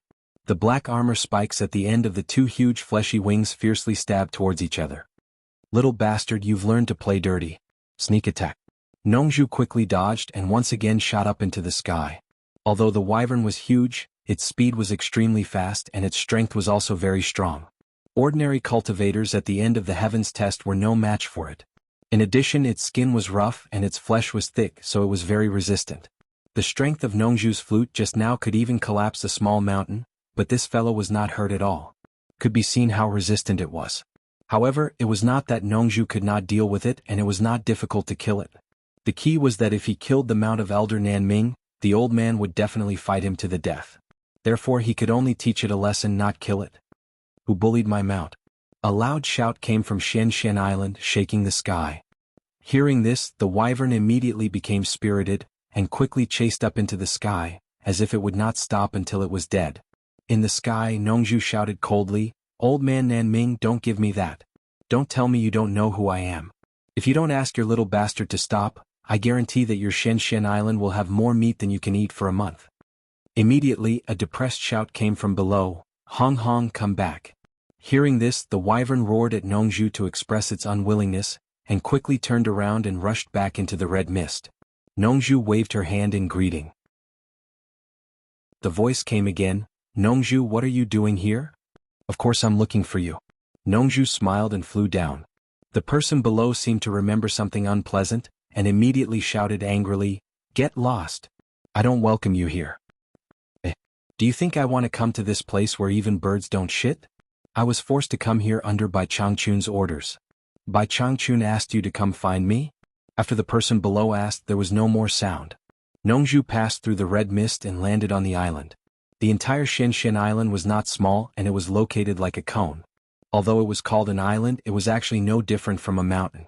The upper half was bare and there were almost no weeds. There were many holes dug by people. However, the lower half was densely wooded and it looked verdant. Nongzhu looked around and suddenly laughed. Nanming, old man, long time no see. She walked towards an old man not far away, wearing only a pair of red underpants. The old man was barefooted and his face was old, but he had a body full of strong muscles and his skin was bronze. His face was full of beard and every strand of hair stood straight like a hedgehog. The most spectacular thing was that his hair, beard and eyebrows were all scarlet red, and his underpants were also red. He really looked like a strange person. The red wyvern was sitting obediently behind him. It doesn't matter if we never meet again. Nanming Patriarch snorted. Old man, you're so stingy. Didn't I just eat some of your food? But then again, the seed of your fiery rock vajra tasted really good. It was really a delicacy in the world and it left an endless aftertaste. Besides, I wasn't the only one who ate it. As Nongzhu spoke, she licked her lips and looked around as if she was looking for that fiery rock vajra. When he heard this, Nanming Patriarch's eyes widened, and he suddenly turned around to glare at the wyvern behind him. Although the wyvern was huge, it looked like a child who had done something wrong, and it hung its head down resentfully. If you have anything to say, just say it. I don't have the patience to chat with you. Nanming Patriarch roared. At this moment, a young man and woman walked out of the cave on the island. The woman held a robe in her hands and the man held a pair of hemp shoes. They helped Nanming Patriarch put them on. TSK. Nanming, old man, I heard that you took in 2 more disciples. Are they these 2? Nongzhu looked at the man and woman, and realized that they were quite handsome, much better looking than Nanming Patriarch. She couldn't help but smile and said, I'm Nongzhu from the South Sea's Purple Bamboo Forest. You 2 juniors can come to my place to play when you're free. My place is much prettier than your Xianxia island. When the woman saw such a handsome and elegant person like Nongzhu staring at her, she couldn't help but blush. She looked away shyly, and when she suddenly heard that this person introduced himself as Nongzhu, she was immediately stunned. She exchanged a glance with the man and immediately stood behind Nanming ancestor without looking sideways, ignoring Nongzhu. The 2 of them had heard from their senior brothers and sisters that this person was one of the people their master hated the most. It was said that the fiery rock vajra on the island was laying eggs, and coincidentally Nongzhu came. When their master wasn't paying attention, this person colluded with the fire dragon to steal and eat the eggs, almost causing the fiery rock vajra on the island to go extinct. After that, he ran away, and the fire dragon was severely punished by their master. I say, Nanming, old man, why is your disciple as rude as you? He didn't even greet his senior, Nongzhu said unhappily. Stop talking nonsense. Is it because the flame-deficient profound fruit on Obedient Island has matured, and Bai Changchun sent you to find me? Nanming Patriarch asked as he tidied up his clothes. It seemed that he was ready to go to Obedient Island at any time. Nongzhu heard this and immediately laughed. Don't mention the flame-deficient profound fruit. Old Bai was too excited and let out a long roar. As a result, the entire Obedient Island was in a mess, and all the flame-deficient profound fruits were destroyed. Bai Changchun was too excited? Nanming Patriarch was stunned. He couldn't understand. For someone like Bai Changchun, his state of mind was as calm as ancient water. It would be difficult for anything to stimulate him. It's all because of that precious disciple of his. One old and one young, 2 madmen together, they are a perfect match. Nongzhu said with a wink. Her expression seemed to be telling Nanming Patriarch that he should go and take a look. Is it that person called Healy? Nanming Patriarch was filled with anger just now, but now that Nongzhu's curiosity was aroused, he couldn't help but ask again. Healy? You still remember him? Nongzhu paused and shook her head. That guy was too cautious. How could he be qualified to be Old Bai's precious disciple? He was already killed by Old Bai's current disciple. Old Bai's current disciple is incredible. He's a complete troublemaker, but Old Bai still treats him like a treasure. Bai Changchun took in a disciple? Nanming Patriarch was also a little surprised. He then realized that the conversation had gone off topic. He frowned and said, since the flame-deficient profound fruit has been destroyed, why did he still ask you to find me? My rules can't be broken or there will be endless trouble. You should go back and ask him to plant the flame-deficient profound fruit again. I won't see you out. He directly asked the guest to leave. Chapter 451. Nongzhu immediately rolled her eyes and said, Nanming old man, we are friends. You don't have to be so ruthless after eating something from you. Friends? Nanming ancestor snorted. Have you ever seen a friend who steals from a friend? Nongzhu looked at the two disciples behind him and opened her mouth, speechless. She awkwardly took out the sky-swallowing beast's fang and waved it in her hand. I know your stupid rules. You should also know old Bai's character. He won't make things difficult for you. What do you think of this? Xianxia Island was a volcanic island, so the temperature where everyone stood was quite high. However, once the black fang was taken out, the surrounding temperature suddenly dropped a few degrees, and an inexplicable eerie feeling rose from Nongzhu's hand. Nanming ancestor's head, which was looking at the sky, slowly turned around stiffly. His gaze fell on the fang, and his eyes gradually narrowed into a line, unable to move away. Nongzhu's slightly tense expression relaxed. Her eyebrows twitched and the corner of her mouth curled into a smile. She was worried that this fellow's standards were too high, and he wouldn't take her seriously. Now it seemed that she could successfully complete old Bai's task. Can you do it or not? Just say it. If not, I'll leave lest you roll your eyes at me. Nongzhu pretended to put away the thing in her hand. Wait. Ancestor Nanming let out a loud cry and snatched the item from Nongzhu's hand at lightning speed. Once the thing touched his hand, there was a cold and eerie feeling lingering between his fingers. He couldn't help but put it in front of his eyes to observe. It was dark and crooked. From the cross-section of the fracture, it seemed to have been cut from something. It should be a small part of something. I've never seen this material before. What is it? Nanming ancestor stared at the thing in his hand and asked. You're asking me? Nongzhu pointed at herself and curled her lips. How would I know what it is? If you want to ask, you should ask old Bai. This thing belongs to him. The yin qi on this thing is bone-piercing and it doesn't dissipate. It doesn't look like it's acquired. It shouldn't be something from the mortal world. Otherwise there's no way I wouldn't recognize it. Old ancestor Nanming suddenly raised his head and said, judging from its appearance, it should be a small part cut off from some huge item. Nongzhu, tell me honestly, where did you get this thing? No wonder you're a grand master of equipment refining. You can tell the truth at a glance. Nongzhu gave him a thumbs up, then walked to him and put one hand on his shoulder. Nanming ancestor shook his shoulder abruptly and flung his hand away. He glared at him and shouted, what a scandal it is to have your arms around someone else's shoulder. Nongzhu looked him up and down and retorted, you are a guy who wears red underpants all year round. How dare you talk about decency with me? If you want to know where this thing came from, hurry up and give me the ear. As he spoke, he placed his arm on Ancestor Nanming's shoulder again. This time, Ancestor Nanming did not resist. This commotion was witnessed by the two disciples, causing them to look at each other in surprise. The two of them faintly felt that their master must have had a close relationship with Mr. Nongzhu in the past. Otherwise, they wouldn't have acted so intimately. Ninth Netherworld Cave, Nongzhu said softly with a smile. In fact, he didn't have to do this. If he wanted to whisper, he could just send a voice transmission.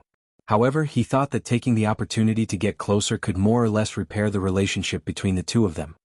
He especially wanted to let Nanming Old Ancestor's disciples know that his relationship with their master was not ordinary. In the future, when he came, they must not be impolite. Ah. Nanming Ancestor looked at the thing in his hand and shook his head. No wonder, no wonder. Bai Changchun is sitting on a blessed land. Nongzhu's arm had unknowingly wrapped around his shoulder. The two of them were like good brothers. There were busy disciples going in and out of the cave from time to time on Xianxia Island. Obviously, there were also old people who knew Nongzhu. After seeing this scene, they were all shocked. It turned out that the relationship between their master and Nongzhu was still very close. This is nothing. Let me tell you something even more shocking. Nongzhu touched Nanming Ancestor's bearded old face and pulled his head to her mouth. She whispered into his ear again, you guessed it right. The thing in your hand is indeed not something from the mortal world. It was taken from the netherworld gate of the 9th Netherworld Cave. Do you understand? As she said this, she let go of Nanming Ancestor and patted his broad shoulder heavily. Ah, from the underworld. Nanming Ancestor exclaimed. But before he could finish, he was interrupted by Nongzhu. What are you shouting for? Are you afraid that others won't know? What old Bai took out is not something ordinary people can compare with. That's right, that's right. Nanming ancestor touched the thing in his hand and nodded. Nongzhu patted his shoulder again and said proudly, how about it? Come with me to Shantian Island. Old Bai still has this thing. Okay, let me make some preparations. After saying this, Nanming teleported and disappeared, taking the Fang with him. Done. Nongzhu rubbed her hands in satisfaction. At this time, she was in the mood to look around and found that the surrounding environment had not changed. She looked at the two disciples of Nanming ancestor, then stared at the flying dragon and said with a smirk, Little Hong. Just now he called it a little beast, but now he changed it. The flying dragon was also quite intelligent. It turned its huge head to the side and ignored him. Nongzhu laughed and said, forget it, I won't tease you anymore. Go find your master. She teleported and disappeared. The two disciples wanted to say something but stopped. Thinking of Nongzhu and their master's intimate look, they wanted to shout but did not. Nongzhu came to a cave and her familiar figure flashed quickly. In the blink of an eye, she arrived at the bottom of the mountain of Xianxia Island. A grand scene of steaming hot air appeared in front of her. In the center was fiery red magma, swallowing and spitting earth fire. The surroundings were filled with the continuous clanking of metal. A large group of people were busy. They were all disciples of Nanming ancestor, refining weapons with the help of the earth fire. What attracted Nongzhu's attention the most was the big crab mixed in the crowd. The fiery red crab had a body diameter of 2 meters. It had 4 pairs of strong limbs that were like diamond thorns, supporting its entire body. It was also 2 meters tall. It was waving a pair of giant pincers that were also 2 meters long, hitting the red-hot metal like a hammer. Sparks flew in all directions with great strength. This big crab was called Fiery Rock Vajra. It was the thing that made Nanming ancestor and Nongzhu fall out. This creature was quite intelligent and extremely strong. Unlike ordinary crabs, this kind of fiery rock Vajra did not live in the sea. Instead, it lived in volcanic karst caves. Could swim and climb in volcanic magma. It was not afraid of high or low temperatures. It would only come out to hunt for food. The lifespan of cinder-classed Vajras was not very long. They could live up to 200 years at most. Female crabs would only lay 10 precious eggs before they died. Therefore, the population of the entire colony had always been stable. It was impossible to increase it even if one wanted to. They were unique to Xianxia Island. Originally, there were about 500 of them. After Nanming ancestor discovered them, he tamed them for his own use. The main purpose was to make them use their incomparable strength to forge artifacts. Forging artifacts was a hard job. After all, places like Bai Changchun's demon ghost region with green fire couldn't be everywhere. The extraordinary power of the green fire could melt metal quickly. Then it could be molded and forged at will with a high cultivation base. However, ordinary earth fire did not have that kind of power. Naturally, it had to be forged. Thus, fiery rock Vajra came in handy. It saved time and effort when used with people. However, these treasures in Nanming ancestors' eyes were almost annihilated when they encountered Nongzhu. The story began when Nanming ancestor was entangled by cultivators from various countries. At that time he happened to meet Nongzhu. Nongzhu was warm-hearted. In order to help her friend, she invited the world's #1 expert, Bai Changchun, to solve the problem for him. Thus, Nongzhu became Nanming ancestor's good friend and often came to Xianxia Island to play. At that time, Nongzhu was the only person in the cultivation world who could enter and leave Xianxia Island at will. 60 years ago, a batch of fiery rock Vajra had just started laying eggs. The eggs were the size of a fist. They were red and shiny and looked very beautiful. There were only about 100 of them. Nanming ancestor regarded them as a treasure and sent his mount, a flying dragon, to watch over the incubation. Coincidentally, Nongzhu came again. Nanming ancestor spoke out of turn and said that before he subdued fiery rock Vajra, he had eaten an egg. The taste was simply unparalleled in the world. When Nongzhu heard this, she immediately became indignant. She pestered Nanming ancestor relentlessly and insisted on having a taste. In the end, old ancestor Nanming was forced into a corner. For the sake of his friend, he endured the pain and gave one to him. After Nongzhu ate it, he exclaimed that it was delicious. However, this one made him addicted to it and he could not stop eating it. Later on, no one knew what method he used, but he actually instigated the flying dragon that was guarding the incubation of the crab eggs to steal it. The man and the dragon ate heartily and enjoyed themselves. In reality, Nongzhu only ate about 7 or 8 of them. The main reason was that the eggs were too big. If she ate too much, she would die. However, the flying dragon liked to eat things of the fire attribute. The fiery rock Vajra's egg was just to its liking. Once it ate it, it could not stop. Needless to say, the big fellow's appetite was almost completely devoured by this silly dragon. After that, the man and the dragon were dumbfounded when they realized that there were no crab eggs left. Needless to say, the consequences were obvious. Nanming ancestor flew into a rage and Nongzhu hurriedly left. They had not been here for decades. The flying dragon, who could not escape, was in a miserable state. It was almost skinned alive. This was also the reason why the flying dragon immediately took action when it saw Nongzhu, a fellow who shared blessings with others and was extremely disloyal. At this moment, Nongzhu felt guilty when she saw the remaining 100 or so fiery rock Vajra. However, when she thought of the delicious crab eggs, it was simply an endless aftertaste. She could not help but secretly look around, not knowing if it was the time for them to lay eggs. Just as she was about to look around, she suddenly heard Nanming ancestor's earth-shaking roar from outside. "Old thief Nongzhu, why are you not showing yourself? Are you thinking of stealing from my Xianxia island again?" It was followed by the angry roar of the flying dragon. Chapter 452. The two words Nongzhu were famous on Xianxia Island. When Patriarch Nanming roared, the 9 bens and 18 bens gathered below and rumbled, waking everyone up. The busy people at the bottom of the mountain quickly looked around, and their eyes all fell on Nongzhu. Nongzhu had many acquaintances here. After all, she used to hang around here often. "Ah, long time no see. You guys are busy."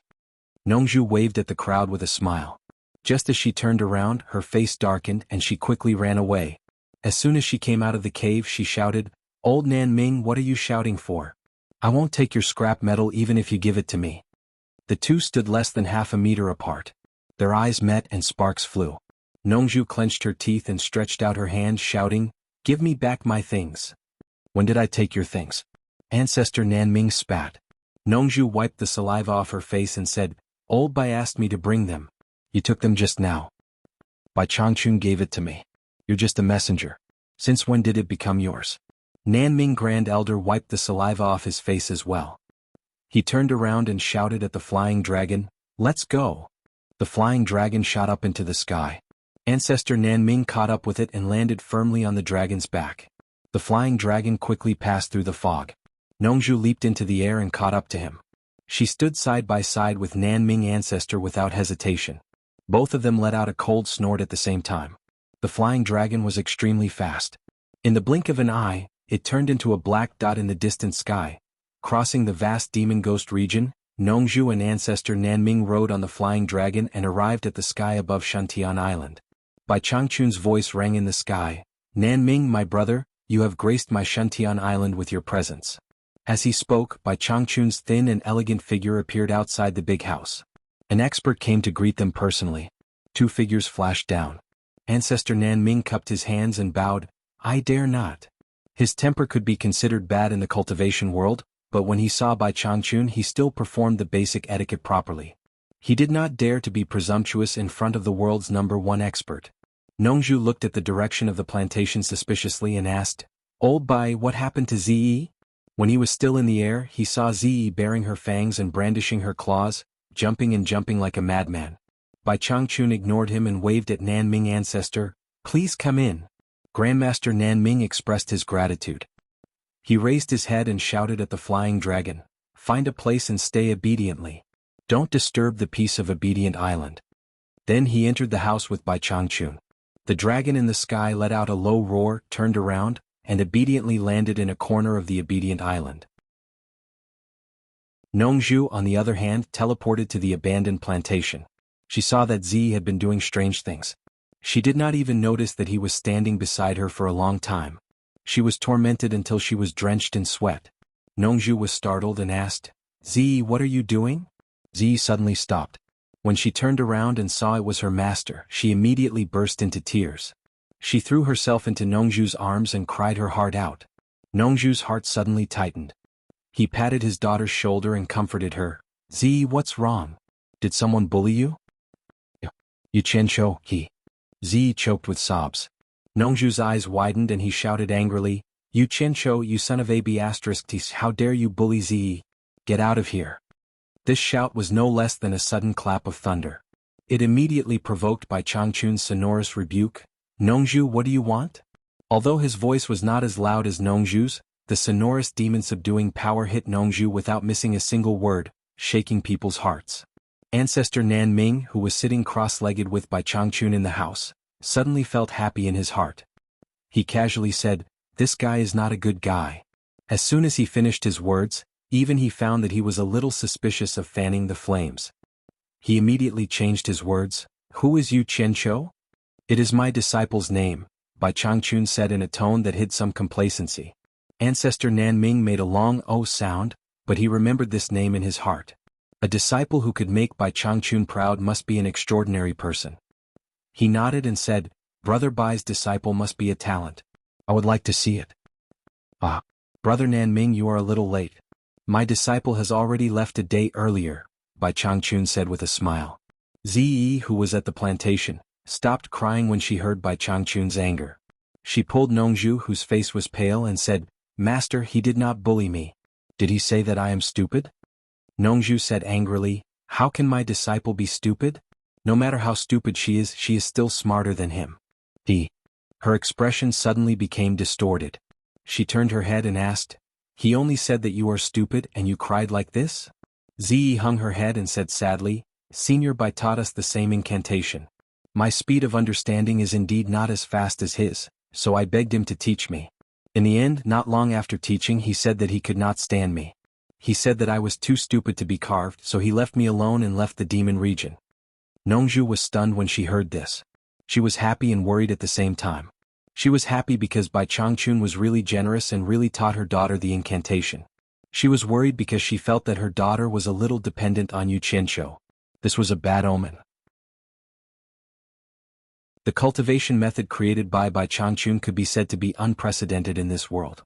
Ziyi was dumbfounded when she saw it. She had no idea how to learn it. Therefore Ziyi, who almost broke down, pestered Yu Qianqiu. As a result, Yu Qianqiu almost broke down because of Ziyi. He found that this woman was simply a donkey who could not be taught no matter what. However, Ziyi kept pestering him and he could not get rid of her. Originally, he wanted to wait for Elder Nan Ming to come and see the scene of refining the spiritual treasure. Later, he heard from Bai Changchun that refining the spiritual treasure would take a month to prepare. Yu Qianqiu could not wait any longer. Finally, when Ziyi pestered him again, he scolded Ziyi. Then he brazenly said goodbye to Bai Changchun. Every move of the two was under Bai Changchun's control. Bai Changchun deeply understood his disciple's pain. He was an extremely talented person. If he had to teach Ziyi like this, he would also be angry. Therefore he agreed to Yu Qianqiu's departure. At the same time he gave a few words to Yu Qianqiu. If you really encounter a soul formation cultivator who deliberately makes things difficult for you, try your best to resolve it. If you really can't resolve it, you might as well tell me your master's name. I want to see who dares to touch you. His words were full of killing intent. Bai Changchun made 3 communication jade pendants on the spot and gave them to Yu Qianqiu. These things could not really send messages. They only hid a strand of Bai Changchun's divine sense in each of them. In other words, if something really happened to Yu Qianqiu, once he crushed the jade pendant, Bai Changchun would immediately know where his disciple was in trouble. Perhaps because the distance was too far, Bai Changchun would not be able to arrive in time with his cultivation. However, the place where Yu Qianqiu was in trouble would be earth-shattering. Yu Qianqiu was overjoyed as he held the jade pendant and left. Now it was clear that Yu Qianqiu was letting him do whatever he wanted. However, although he was happy, he still knew one thing. These 3 jade pendants could not be used unless it was absolutely necessary. If he took them out and used them for such a trivial matter, it would be an insult to his ability. Before leaving the demon ghost region, Yu Qianqiu chatted with Yu Ji again and asked her to cultivate in peace. After leaving the demon ghost region, he found a hidden place and disappeared. He had not returned to Utopia for a long time. The moment Yu Qianqiu appeared, he stood beside Bai Suzhen. Bai Suzhen was not surprised. She knew that he was the only one who could suddenly appear beside her in Utopia. She raised her head and smiled sweetly at him. She put down the green destiny sword in her hand and stood up to ask softly, "You're here?" Yu Qianqiu nodded. He looked at that calm and gentle face and was unwilling to shift his gaze away for a long time. The moment he saw her, he felt his entire body and mind completely relax. At this moment he was his true self. It was like this every time. He was influenced by her and became like her, without any desires. She did not have any requests for him, nor did she have any ties to him. She would not even throw a tantrum with him. There was only understanding and support without any reservations. Everything was done in silence and she would never have any regrets. I really want to keep this sword, but I know you won't be happy. My heart hurts to have you suffer like this. If I had known this would happen, I wouldn't have given this sword to you. Xianxia looked at the green destiny sword on the bed and shook his head with a bitter smile. Since you know I won't be happy, then don't mention it again. Bai Suzhen said softly. She looked at him from head to toe and frowned. Why are there so many mud on your body? I've been practicing a martial art recently. It's all because of the hard work. Xianxia recalled the process of practicing the animal fencing and had a helpless expression. It seemed like he had not felt any effects until now. Change into another one. Otherwise your parents and Ping Er will be worried. As Bai Suzhen spoke, she had already leaned over and reached out to help him remove his outer clothes. On the other hand, Xianxia took out a new set of clothes from his storage bag. After removing the dirty clothes, Bai Suzhen took the clothes from his hands and helped him change. After that, both of them had a knowing smile on their faces. Xianxia opened his arms and said, "Let me hug you." Bai Suzhen looked at him and tilted her head. She raised her hand and tucked a strand of hair behind her ear. She smiled faintly and leaned into his embrace. Xianxia gently pulled her into his embrace and buried his head in her hair. He sniffed the faint fragrance and murmured, "I want to jump out of China's cultivation world and travel around." Bai Suzhen felt his heartbeat and had a faint sense of satisfaction on her face. She asked softly, "Do you need me to do anything? As long as I can see you every time I come back, I will have endless motivation outside. This is more important than anything you do." Xianxia turned his head and said with a little enchantment. Bai Suzhen raised her head and said, "I've already helped your parents consume the 7 orifices exquisite pill. It seems to be quite effective. Go and take a look." "Got it."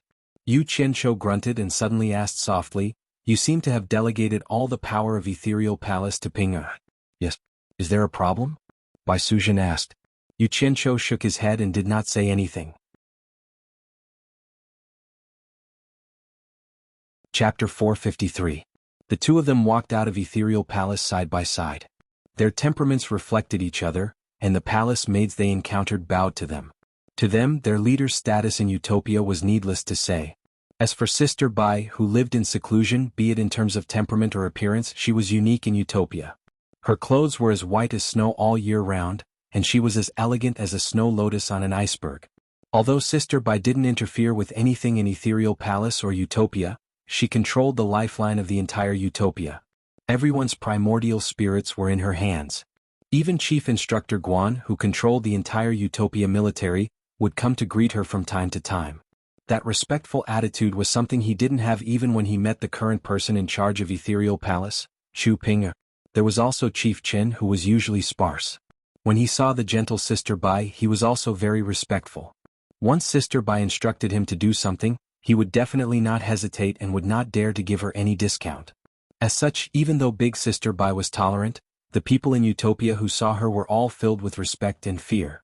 The two of them stood in front of the cliff outside Ethereal Palace for a while and chatted for a while before Bai Suzhen left quietly. Not long after, a stream of light streaked over. Chu Ping put away her flying sword in surprise and landed. She punched Xianxia's chest and said coquettishly, "Why did you only come back once after so long?" Now, on Chu Pinger's face, the haze of the past could no longer be seen. Instead, it was shrouded in bright and vibrant colors, and the way she spoke was more confident. A faint aura of a superior had begun to appear, and she had the image of a strong woman. Needless to say, she was now the master of hundreds of people in Ethereal Palace. Compared to Ong Kwangsung's disciple who could be ordered around, her situation was worlds apart. Now that the entire Utopia knew that she was Xianxia's woman, no one dared to criticize her. She was the only one who could criticize others. She was very busy every day. Xianxia grabbed her fist and pulled it into his embrace. He said with a naughty smile, "Did you miss me? TSK. Your body has become even more voluptuous." Annoying. Chu Pinger shyly raised her other fist and punched him twice, causing Xianxia to laugh weirdly and grope her all over. Chu Pinger's face was flushed red. She pushed him away weakly and said, "There's something I need to tell you. Your parents aren't used to living in the Misty Palace, so they moved to Dongguasu's place. I'll accompany you to see them now. There's no need to rush. Let me examine you first. Yu Qianzhou lifted her up forcefully, causing a burst of exclamations. Then the two of them disappeared. When they reappeared, they were already at the lakeside where the two of them first made love. Then their clothes fluttered in the wind and water splashed everywhere. What a pair of mandarin ducks playing in the water. Now Dongguasu also had hundreds of people under him. Planting and breeding went hand in hand, solving the logistics and food supply of the entire utopia. This piece of land was flourishing. When Chu Pinger and Yu Qianzhou arrived, they immediately found Yu Chang'e and his wife. The two of them were in much better spirits than when they were in the Misty Palace. After careful observation, Yu Qianzhou realized that ordinary mortals would look lethargic when they were over 50 years old. It was a sign that their bodies were failing. Now that his parents' faces were completely devoid of lethargy, it was clear that the elixir had taken effect. This made Yu Qianzhou feel gratified. It should not be a problem for his parents to live for another 50 years. When they met, the family naturally had endless things to talk about.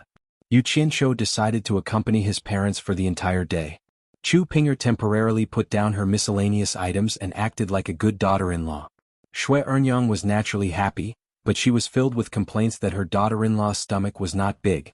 Chu Pinger was extremely shy. From time to time, she would secretly glare at Yu Qianzhou, but the latter pretended not to see her.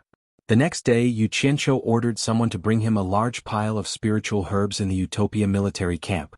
Then he personally refined a large pile of elixirs. He opened his hands and green flames appeared on his palms. At the same time he cultivated. Guanyu only needed to be in charge of throwing in the spiritual herbs. His skilled alchemy skills were like child's play, shocking Guanyu once again. He was indeed much better than the arrogant Chen Feng. When the two of them placed the elixirs into bottles, Guanyu asked, "What elixirs are you refining?" "Or a concealing elixir. Consuming one can prevent others from seeing through one's cultivation level for 10 days. In the past, I didn't have all the ingredients, but now that I have everything, I naturally have to refine more in one go. Although this thing isn't very effective, it's useful," Yu Qianzhou said as he filled the bottles. Guanyu picked up a small yellow elixir and looked at it. He did not expect such a magical elixir to exist. He asked curiously, "Your body's talent is abnormal. Others can't see through your cultivation level. Who are you giving so many elixirs to?" He guessed that Yu Qianzhou was going to bring another batch of people out. Yu Qianzhou put away the large pile of bottles in front of the two of them. He leaned back in his chair and looked at the pile of yellow elixirs left on the table. He smiled and said, "The Chinese cultivation world is too tense these days. It makes people feel like they don't know where to start. I'm going to go to other countries." Guanyu was silent for a while and said, "How many people do you need this time?" Yu Qianzhou shook his head and said, "For the time being, there is no need to use a large number of special forces. You just need to focus on training them. When I have a clear understanding of the situation, I will naturally use them. By the way, help me call Hongqi and the other two over. Their cultivation has already reached the early stage of the tribulation passing stage. It's time for them to go out and gain experience." Guanyu nodded and went out. Not long after, he brought back 3 guys in ragged clothes covered in blood. When the 3 saw Yu Qianzhou, they hurriedly bowed. After carefully looking at the 3 people, Yu Qianzhou nodded in satisfaction. The 3 guys had obviously just come down from the actual combat training. From their sorry appearance, it seemed like they had been tossed around quite a bit. The killing intent that had not yet dispersed from the 3 of them was obvious. Even the young boy Hongqi had a murderous look on his face. He looked like a hungry wolf that had just been released from its cage. "I'll give you a quarter of an hour. Wash up and change your clothes before coming to see me." Yu Qianzhou lightly waved his hand and said. The 3 of them accepted the order and quickly left. Not even a quarter of an hour later, the 3 of them rushed back. After going through training, their behavior was really different. Yu Qianzhou pointed at the pile of elixirs on the table and said, "These are breath-concealing elixirs. After taking one, no one will be able to tell that you are a cultivator for 10 days. Each of you fill up 10 bottles and bring them with you. They will be useful when you go out." "He wants to bring us out?" The 3 of them were stunned. They looked at each other and did not dare to say anything. They quickly filled the bottles according to Yu Qianzhou's instructions. Each bottle could contain about 100 elixirs. 10 bottles would be more than 1,000 elixirs. As Yu Qianzhou looked at them, he said, "When you go out this time, Hongqi and Gu Qingyun will be traveling as itinerant cultivators in China's cultivation world. Remember to change your names so that no one can recognize you. I'll give each of you 30 special forces members. Remember to keep a low profile. Otherwise, with your strength, you won't be able to fight those large sections. After the three of them packed the elixirs, Hongqi asked excitedly, Master, what do we need to do when we go out? Xianxia rolled his eyes at him and pretended to be angry. Of course, I'm not asking you to go sightseeing. You have a mission this time. I'll give you and Guqingyun a year. Each of you has to bring back 100 million superior grade spirit stones. I don't care if you steal or snatch it. In any case, if you can't complete the mission, I'll punish you severely. Yes. The two of them accepted the order happily. The two of them also knew that Utopia had never let anyone go out to train alone. Such an opportunity was not given to just anyone, and the significance was extraordinary. However, when they thought about how they had to bring back 100 million superior grade spirit stones each year, they still felt extremely pressured. Master, what should I do? Zhang Ping asked with a loud voice. Xianxia glanced at the tower-like man and asked, I heard that when you were fighting in the past, you sent out spies to spy on the military. Their disguises are pretty good. I wonder if you know how to do it? This is a meticulous job. I don't know how to do it, but the general has many capable people under him, Zhang Ping replied. The general he was referring to was naturally the national pillar general, Xuanhuan. Got it? Xianxia nodded and looked at the three of them. I'll give you a day to prepare. If you want people, look for Chief Instructor Guan. If you want things, look for Chief Chen. At this time tomorrow, bring your people and things here to meet me. Yes. The three of them cupped their fists excitedly and accepted the order. After the three of them left, Guan Yu frowned and said, Isn't it a little too dangerous to bring back 100 million for each of them? Especially Hongqi.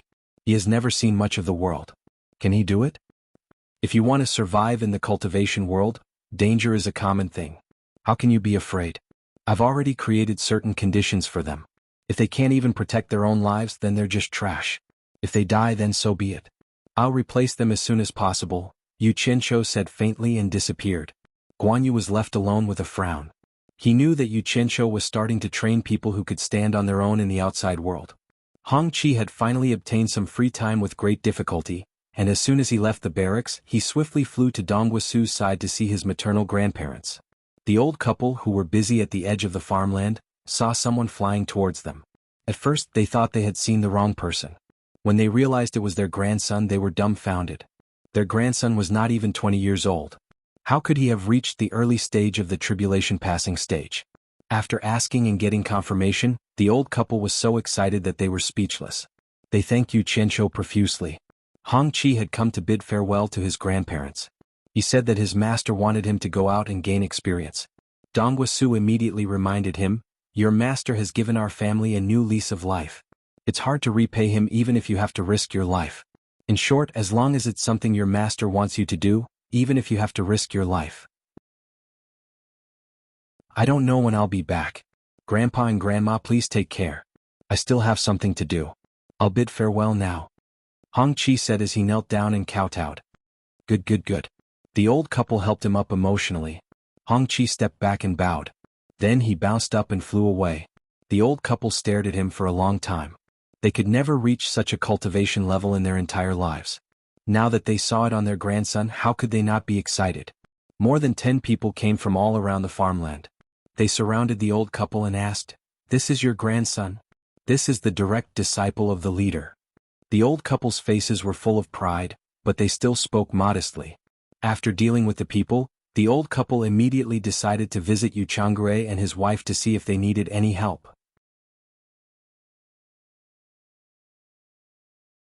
Chapter 454. In the backyard of the pillar of the State General's estate, Yu Qianqiu reclined on a wooden armchair, munching on snacks and sipping tea. After waiting for some time, Shi Xiaotian excitedly returned with a few letters and placed them on the table. Yu Qianqiu was going to the Western military camp, so he wanted to deliver a letter to Shi Xiaotian's family. In fact, the Shi family had never stopped sending letters to the Western military camp. However, they didn't dare to write anything too profound. After all, the supervisory department of a country wasn't just a nobody, especially when it came to a general like Shi Wenguang who had a powerful army. Yu Qianqiu finished the last melon seed in his mouth, then clapped his hands and took out a jade archive. He placed it on the table and said, The things inside are beneficial to you. I'll be taking my leave first. He then stood up and kept the letters on the table. Shi Xiaotian smiled bitterly and said, "Boss, if you have nothing to do, come often." Unfortunately, his boss was nowhere to be seen. In the Western military camp, the army was training hard. Their shouts shook the heavens as they prepared for war. Sitting in the middle of the camp was a large tent. Loud laughter could be heard, and the atmosphere was very lively. Xuanhuan sat behind his desk, toasting with the 4 sword-bearing cultivators who sat on either side of him. The topic of their conversation was none other than Xianxia. Several guards in the tent were also listening attentively. They were none other than the people Xianxia had sent to protect Xuanhuan. As they were listening, they suddenly realized that someone else had appeared beside them. They were shocked and were about to make a move, but they saw that it was Xianxia. Just as they were about to greet him, Xianxia waved his hand, signaling for them to be quiet. He then crossed his arms and continued listening to the conversation outside. Outside the tent, Xuanhuan held a cup in his left hand and made an inviting gesture with his right. He smiled and said, "Immortal Li, Immortal Zhao, Immortal Qiu and Immortal Wu. I am very grateful that the 4 of you can come and talk about interesting things in the cultivation world with me. Come, let's have another toast, Immortal Masters." "General, you're too polite." Immortal Master Li wiped his mouth and asked with a smile, "Why is the general so interested in Xianxia? Every time we come, the general always asks about Xianxia. Could it be that the general has some relationship with Xianxia?" Immortal Master Li must be joking. "Although I have a large army under my command, I'm just an ordinary man.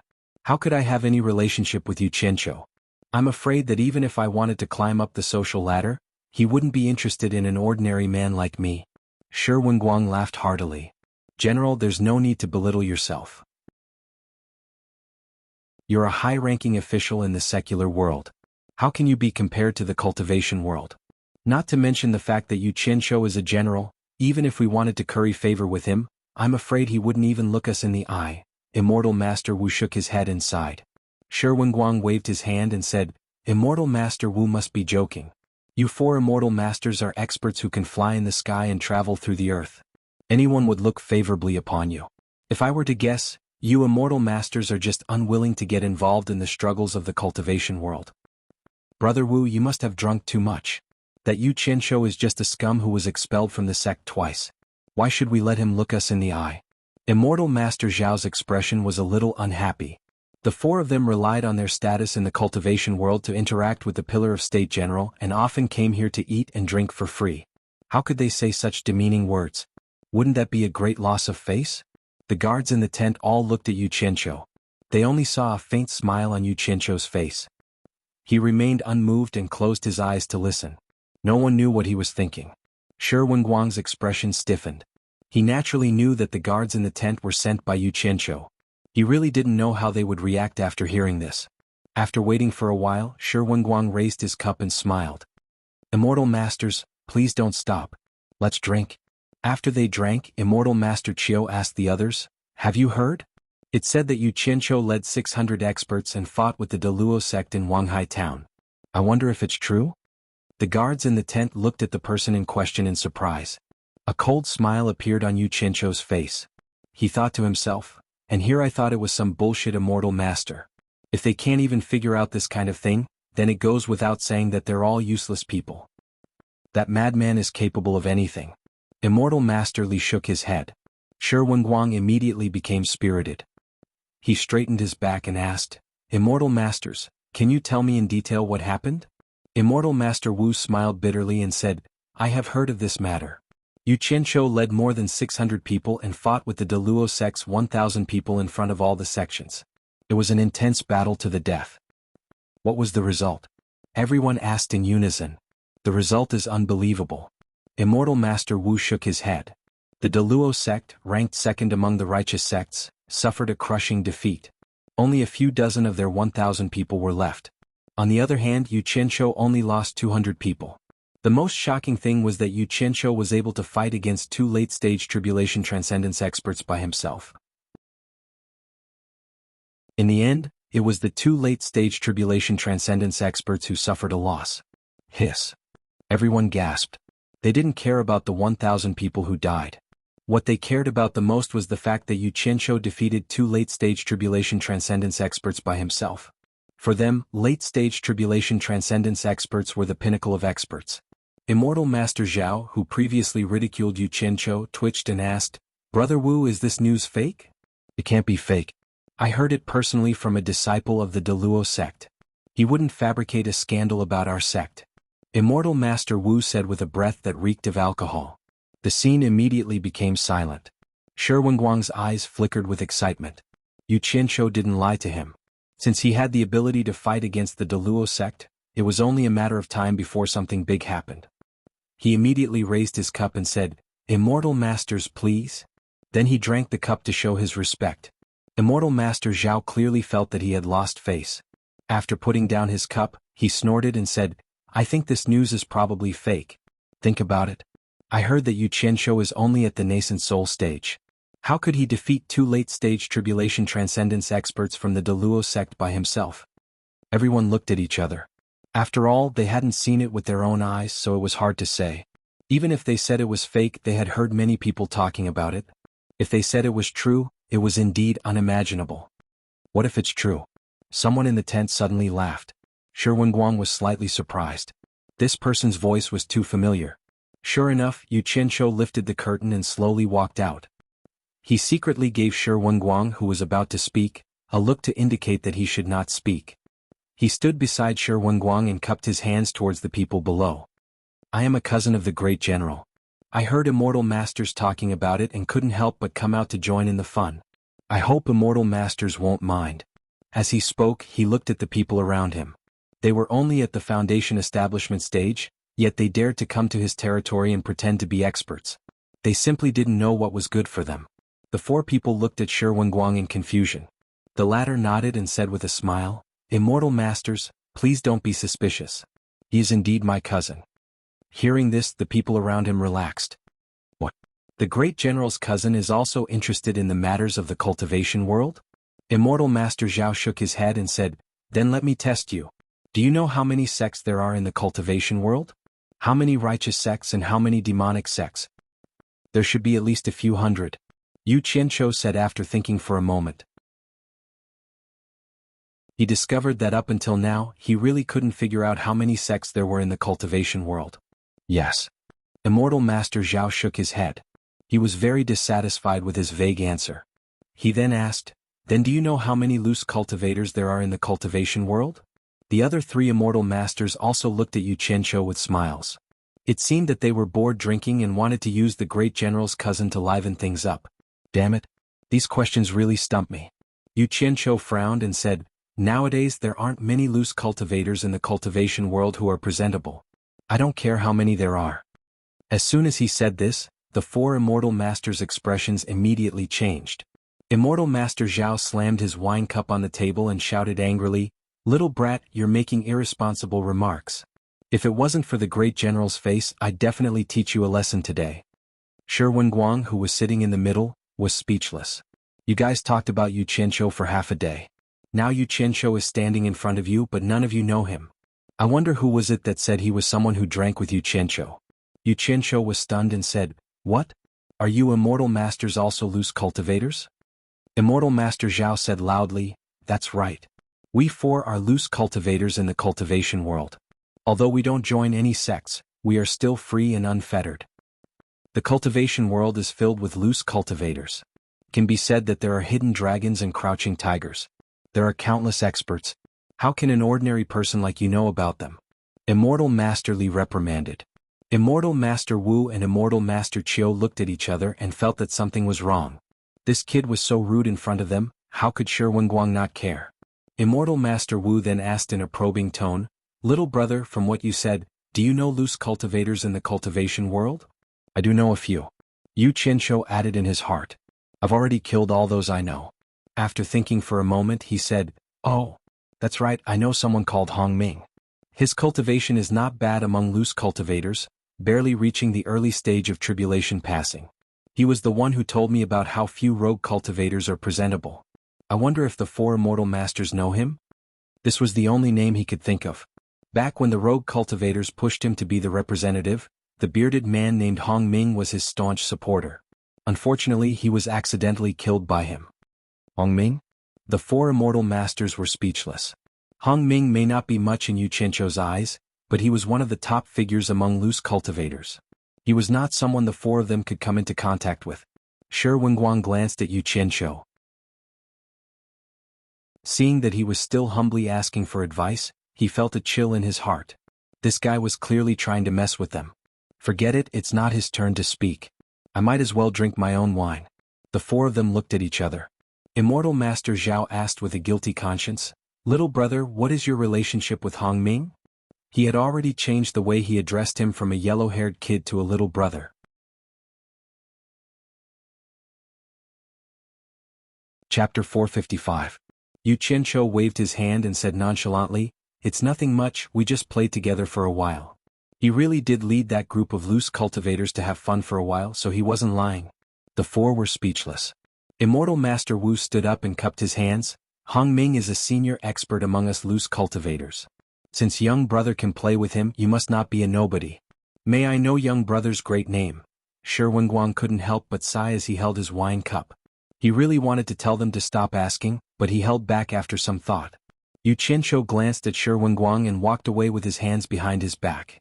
He slowly walked to the space between the two horizontal tables and looked outside the tent.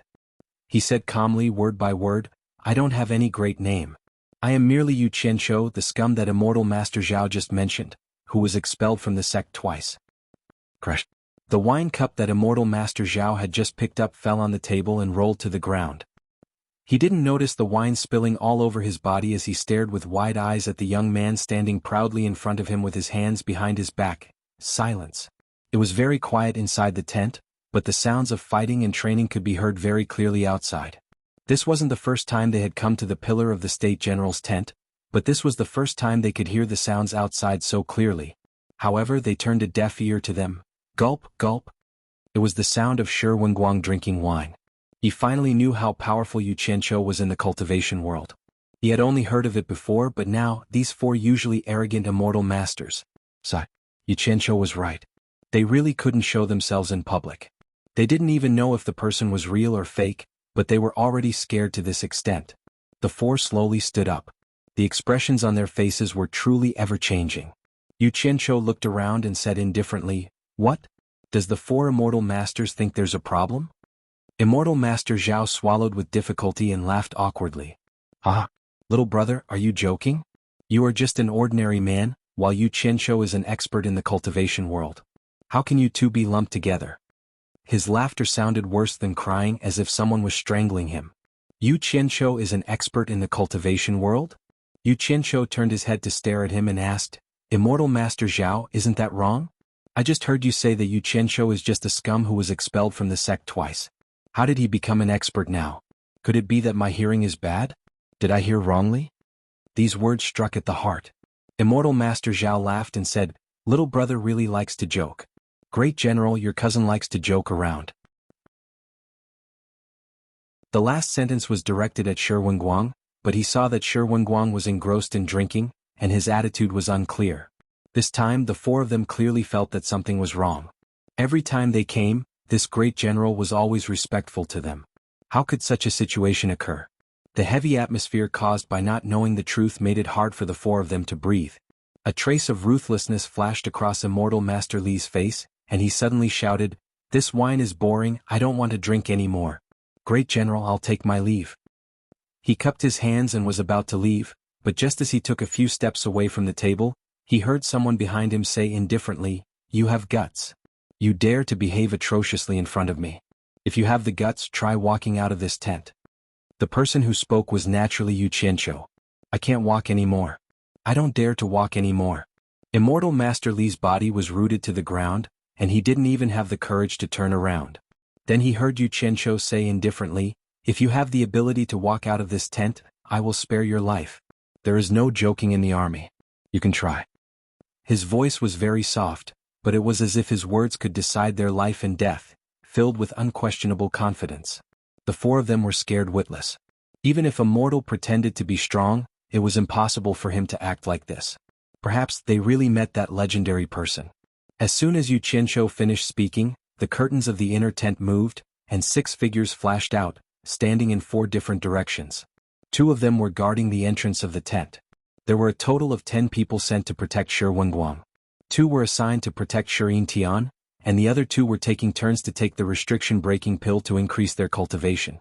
These 6 guards, the 4 immortal masters had naturally seen them before, and thought that they were experts from the army. Now that they saw the commotion, they were dumbfounded. These 6 people were clearly cultivators, and based on their speed, their cultivation was much higher than theirs. The funny thing was, they actually dared to act like they were experts in front of the Pillar of States General for a long time. They didn't even know how much face they had lost. But then again, the 6 people's cultivation was much higher than theirs, and they really couldn't see through their cultivation. Facing a dead end, Immortal Master Li turned around, and the 4 of them stared at Xuanhuan. Immortal Master Wu's face was ashen as he said, "Since the Grand General has so many experts protecting him, why waste time dealing with the 4 of us? Could it be that the army is so lonely and bored that you want to make fun of us? Isn't the Grand General a bit too much?" Xuanhuan held his wine cup and paused for a moment, then shook his head with a bitter smile. He didn't know how to explain, not to mention that the right to decide was not in his hands. Immortal Master Wu turned around and gritted his teeth. "I don't care who you are, and I don't care if you are Yu Qianqiu. The 4 of us know that we can't escape from your palm, so what do you want to do with us? I'll say it again, as long as you can get out of this tent, I will spare his life." Yu Qianqiu glanced at him, then turned to look at Xuanhuan and sneered, "The Grand General is so carefree, but aren't you being too concerned about some things?" The 4 immortal masters' faces were ashen. None of them had the guts to rush out. "Mister, please don't misunderstand." Xuanhuan quickly stood up and cupped his hands in apology. "It's not that I want to pry into Mister's privacy, but the army has been on standby for a long period of time. The longer we wait, the more tired our morale will be. Asking for information about Mister is because I want to be prepared. I can't wait any longer. After all, time waits for no man. I'm worried that when the day comes, I won't be able to command the army." Yu Qianqiu frowned. Xuanhuan's words were indeed a problem. With Xianxia's experience and ability, he wouldn't be able to command the entire army. The 4 immortal masters also heard some clues and were aghast. This Yu Qianqiu's ambition was not small, he actually wanted to rebel. Wouldn't that mean that sooner or later he would have to fight with the supporting immortal island for the world? The matters of the cultivation world, the Grand General doesn't need to worry about it in the future. Just focus on your own matters. Yu Qianqiu said expressionlessly. "Mister's right." Xuanhuan's voice was heavy. Because of this moment of carelessness, his entire family fell into the enemy's hands. Even if they wanted to resist, they didn't have the strength to do so. As for the problem that the Grand General is worried about, to me, it's not a problem at all. Yu Qianqiu looked at him and smiled. "If I extend your lifespan for another 10 years, I'm sure the Grand General won't have any misgivings, right?" "Mister, you mean?" Xuanhuan was pleasantly surprised. He even suspected that he had heard wrongly. Yu Qianqiu didn't rush to reply. Instead, he turned to the 4 so-called immortal masters and asked, "Do any of you know about the 7 orifices exquisite pill?" The 4 people looked at each other, thinking about the name of the pill in their minds. Suddenly, Immortal Master Zhao revealed a look of realization. With the thought of redeeming himself, he said, "Mister, I remember now. I've heard people say that the 7 orifices exquisite pill is a miraculous pill. It is said that a mortal can extend their lifespan by 50 years, and a cultivator can extend their lifespan by 150 years. Mister, I wonder if I'm right? And? I didn't expect you to have some knowledge." Yu Qianqiu smiled and nodded. "Mister is flattering me." Immortal Master Zhao smiled from ear to ear, his face full of flattery. However, after hearing what Yu Qianqiu said, he couldn't smile anymore. "If that's the case, then I'll give you a quick death," Yu Qianqiu said indifferently, then made a kill without mercy gesture to the 6 guards. The guards were shocked, but they didn't even have the chance to scream before their heads were separated from their bodies. Their blood spurted high into the air, dyeing the ground red as they fell to the ground with a crash. Yu Qianqiu said indifferently, "In the future, if you see such swindlers again, for the sake of the great general's safety, kill without mercy." "Yes." The 6 people bowed and accepted the order. Yu Qianqiu waved his hand and said, "Pack up, all of you can leave for the time being." Without another word, the 6 people quickly carried the beheaded corpse out. They knew that their leader wanted to speak privately, so they closed the tent curtain, leaving only the 2 of them in the tent. Xuanhuan was so shocked that he couldn't speak. He didn't expect Yu Qianqiu to be so cruel and merciless, taking people's lives so easily. He was used to seeing life and death, so he wasn't afraid of seeing dead people. It was the first time he saw the skills of his 6 guards, so he was shocked. He didn't even see what was going on before the heads of the 4 flying immortals were removed. Thinking about how there were always 6 powerful people around him who didn't share the same thoughts as him, he felt like he was sitting on pins and needles. To be honest, he was considered a famous general, so he didn't want to be controlled by others for a long time. He did have some disloyalty, and hoped to hook up with some experts in the cultivation world through the immortals. When the time was right, he wanted to get rid of the guards that Xianxia had sent to protect him and his family. But now he was really shocked by the reality in front of him. The other party didn't say anything and killed the people that he was going to use as a middleman. At the same time, he said it was for the sake of the great general's safety, and it completely cut off his little thoughts. How ruthless. This was something that both sides were aware of, so Xianxia wouldn't point it out. Since you've cut off your thoughts, you should be more obedient and stop thinking about unrelated things. He smiled faintly and took out a spirit pill. The inside of the tent was immediately filled with rippling blood-colored light, and it was abnormally mysterious and blurry. Xuanhuan stared in surprise at the magical pill that was emitting a strange light. Xianxia smiled and said, "This is the 7 orifices exquisite pill that can extend a mortal's life by 50 years. In the cultivation world, it's something that can only be found by luck. Today, for the sake of the great general's imperial ambitions, Xianxia is willing to offer one to you, so that you won't have to worry about the future."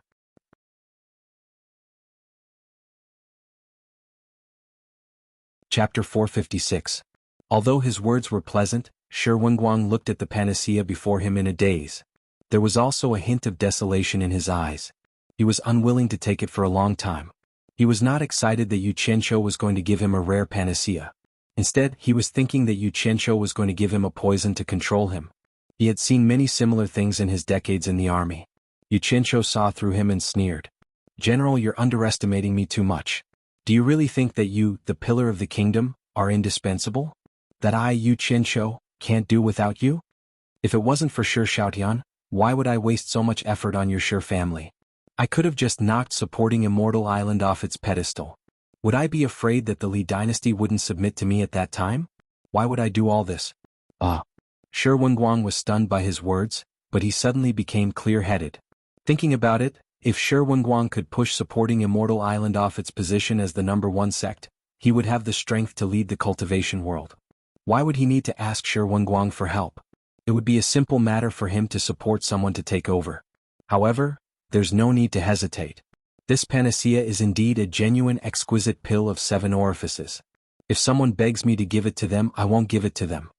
A hint of impatience appeared on Xianxia's face. He said bluntly, "General, if you have anything to say, why don't you just say it? Let's not beat around the bush today." Xuanhuan gritted his teeth and grabbed the panacea in his hand. He had made it clear that whether it was a poison or a panacea, he would eat it. "Forgive me for being blunt, but your actions just now clearly show that you want to firmly control my family. You don't want to give us any chance to escape your control. Am I not supposed to be suspicious of you?" He raised the pill in his hand as he spoke. Xianxia paused for a moment before bursting into laughter. Shaking his head, he said, "I admit that I want to control your family, but it's only temporary. It's not what you think it is. Once I'm done with what I want to do, you'll find that your family's little sacrifice will bring you incalculable benefits." Xuanhuan also regained the heroic spirit of a great general. He asked, "Mister, please speak frankly. It will also help to dispel the doubts in my heart and make me feel at ease." "All right. That way you can be mentally prepared. Let me see how bold you are, great general." Sure. With a wave of his hand, Xianxia swept all the documents, papers, pens, tokens and the like onto the floor. Then he pulled out a box from thin air and placed it on the table. He opened the box, revealing a box full of clean jade archives. Xianxia pointed at the contents of the box, hinting for him to take a look. Xuanhuan didn't know what he meant. He picked up a jade archive and looked at it over and over again. He couldn't figure out what it was, so he looked at Mr. Xianxia doubtfully. Xianxia walked to his side and placed a palm on his shoulder. He said, "General, close your eyes. Let your consciousness follow the feeling I've transmitted to you." Xuanhuan really did feel something strange coming from his hand. He immediately closed his eyes, and his consciousness was instantly guided by that strange thing. It flowed along his arm and into the jade archive in his palm. Although his eyes were still closed, he felt his vision brighten. A vast and detailed map appeared in front of him. Mountains, rivers, roads, city walls, the customs of every place, the population, military strength, and defense of every city were all displayed in front of him. Xuanhuan was someone who had led troops into battle. Naturally, he knew what these things meant. While he was immersed in it, his gaze suddenly shifted to the icon of a magnificent palace. A few large words caught his attention. Drifting Cloud Country's Imperial Palace. He was instantly shocked, and his consciousness leapt out of the Jade Archive. He suddenly turned around and asked, "Is this the complete geographical map of Drifting Cloud Country?" Xianxia nodded and smiled. "General, you are indeed a general who has led troops for a long time. I don't need to explain it to you." Xuanhuan gasped in shock. Such a detailed geographical map is unbelievable. I've never seen such a thing in my decades in the army. May I know who made it? Don't look at me with suspicion. I didn't do it. I took this from a foreign cultivator. It's a pity that I didn't know who that person was. I'm sure General can tell that the person who made this box of maps is after something big, Xianxia said. Naturally, he wouldn't say that he got this box of maps from the dead. All the Jade archives in this box are here? Are all the country's maps in here? Xuanhuan was even more shocked. Xianxia shook his head. Not all of them. There are still 2 countries missing. Wuxia's map isn't among them. There's one more country, but I can't tell which one I missed. There are so many that I'm getting dizzy. But without a doubt, this missing country is the creator of these maps. Why are you so sure? Could it not be Wuxia's doing? Xuanhuan asked in confusion. Do you really think that a single country is capable of making these maps? Xianxia laughed coldly. Xuanhuan hesitated. This is indeed difficult. Let's not talk about how long it would take. Other countries wouldn't allow a foreign country to investigate their country's terrain. Moreover, even the deployment of troops is marked in detail. It's very difficult. That's why I said that only cultivators have the ability to do this. When it comes to the cultivation world, you don't know it as well as I do. Xianxia touched the clean jade archives in the box with one hand and said slowly, "Why isn't there a map of Wuxia in here?" The reason is simple. Wuxia cultivators have always called themselves the orthodox cultivators of the world. They look down on foreign cultivators. Their xenophobia is very strong, to the point where they've closed themselves off from the outside world. If I don't interfere with the outside world shouldn't interfere with me either. Otherwise I won't be polite. It's almost impossible for foreign cultivators to spend a lot of time drawing maps in Wuxia without being discovered. This should be the reason why there isn't a map of Wuxia. Of course, we can't rule out the possibility that the map of Wuxia hasn't been completed, or that it wasn't placed in this box. However, the chances of that are slim. Based on what Mr. has said, the other country is the biggest suspect. Xuanhuan put the jade archives in his hand back into the box with a solemn expression. It seems that someone has set his sights on the entire world. Hee. You can't hide your tail forever. We'll find out sooner or later, Xianxia laughed coldly. How hard can it be to find out? Xuanhuan asked in surprise. I have a list of the names of all the countries here. Mr. can just check and eliminate them. According to what Mr. has said, the remaining country must be the biggest suspect. Xianxia was stunned. Is that so? Then give me a copy. He realized that he was always overthinking things. There were some things that were right in front of him that he couldn't see. Please wait a moment, mister. Xuanhuan turned around and went into the inner tent. Not long after, he returned with a leather scroll and handed it to Xianxia. Regardless of size, the names of all 319 countries are all in here. Xianxia took the scroll, opened it, and nodded. He closed the box on the table and tossed it all into his storage pouch. Having him do such a meticulous job would give him a toothache. It was better to find someone more attentive. He then asked, "What are your thoughts after reading this, General?" Xuanhuan's eyes narrowed. He slowly said, "I don't understand what Mr. means." You've guessed it even if you don't understand, right? Xianxia clasped his hands behind his back and paced back and forth in front of him, saying, "In the past, my thoughts were also limited to the Wuxia Empire. Ever since I saw this thing, it can be said that the clouds have been pushed aside to see the clear sky. Since we're going to play, let's play big." As he said this, he leaned in front of Xuanhuan and asked, "General, do you have the courage to lead an army of millions and conquer the entire world?" The tent quieted down again. The roars of battle and training outside suddenly made one's blood boil. After a long silence, Xuanhuan shook his head. Mister, you're flattering me? How could I dare to conquer the entire world? I can't take on this responsibility. General, you've spent half your life on the battlefield. You've earned your reputation on the back of a horse. Everyone in the Wuxia Empire knows about you. Yu Qianzhou patiently guided him. If you can make it bigger, let the entire world know about you. At that time, the general will be the world's #1 general. His name will be recorded in the annals of history, and he will be a role model for future generations. I'm afraid no one in the future generations will be able to surpass this glory. Xuanhuan's lips tightened. His breathing gradually became heavier. His cheeks were slightly red. Clearly, his emotions were fluctuating and he was forcefully suppressing them. Yu Qianzhou smiled without saying a word. From his previous life, he knew that a general who disliked war and achievements would never become a famous general. Between countries, war was an eternal topic that could stand the test. War was also a drama that would never end. Peace was always an intermission. Everything else was bullshit. A powerful country would always be actively preparing for a war that could happen at any time. War belonged to generals who showed off their abilities. Those generals were also the most dazzling records in the annals of history.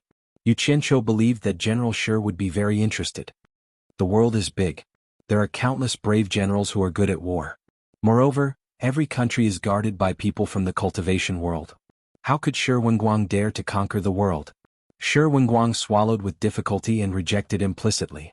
He had long heard that Yu Qianzhou was a famous madman in the cultivation world.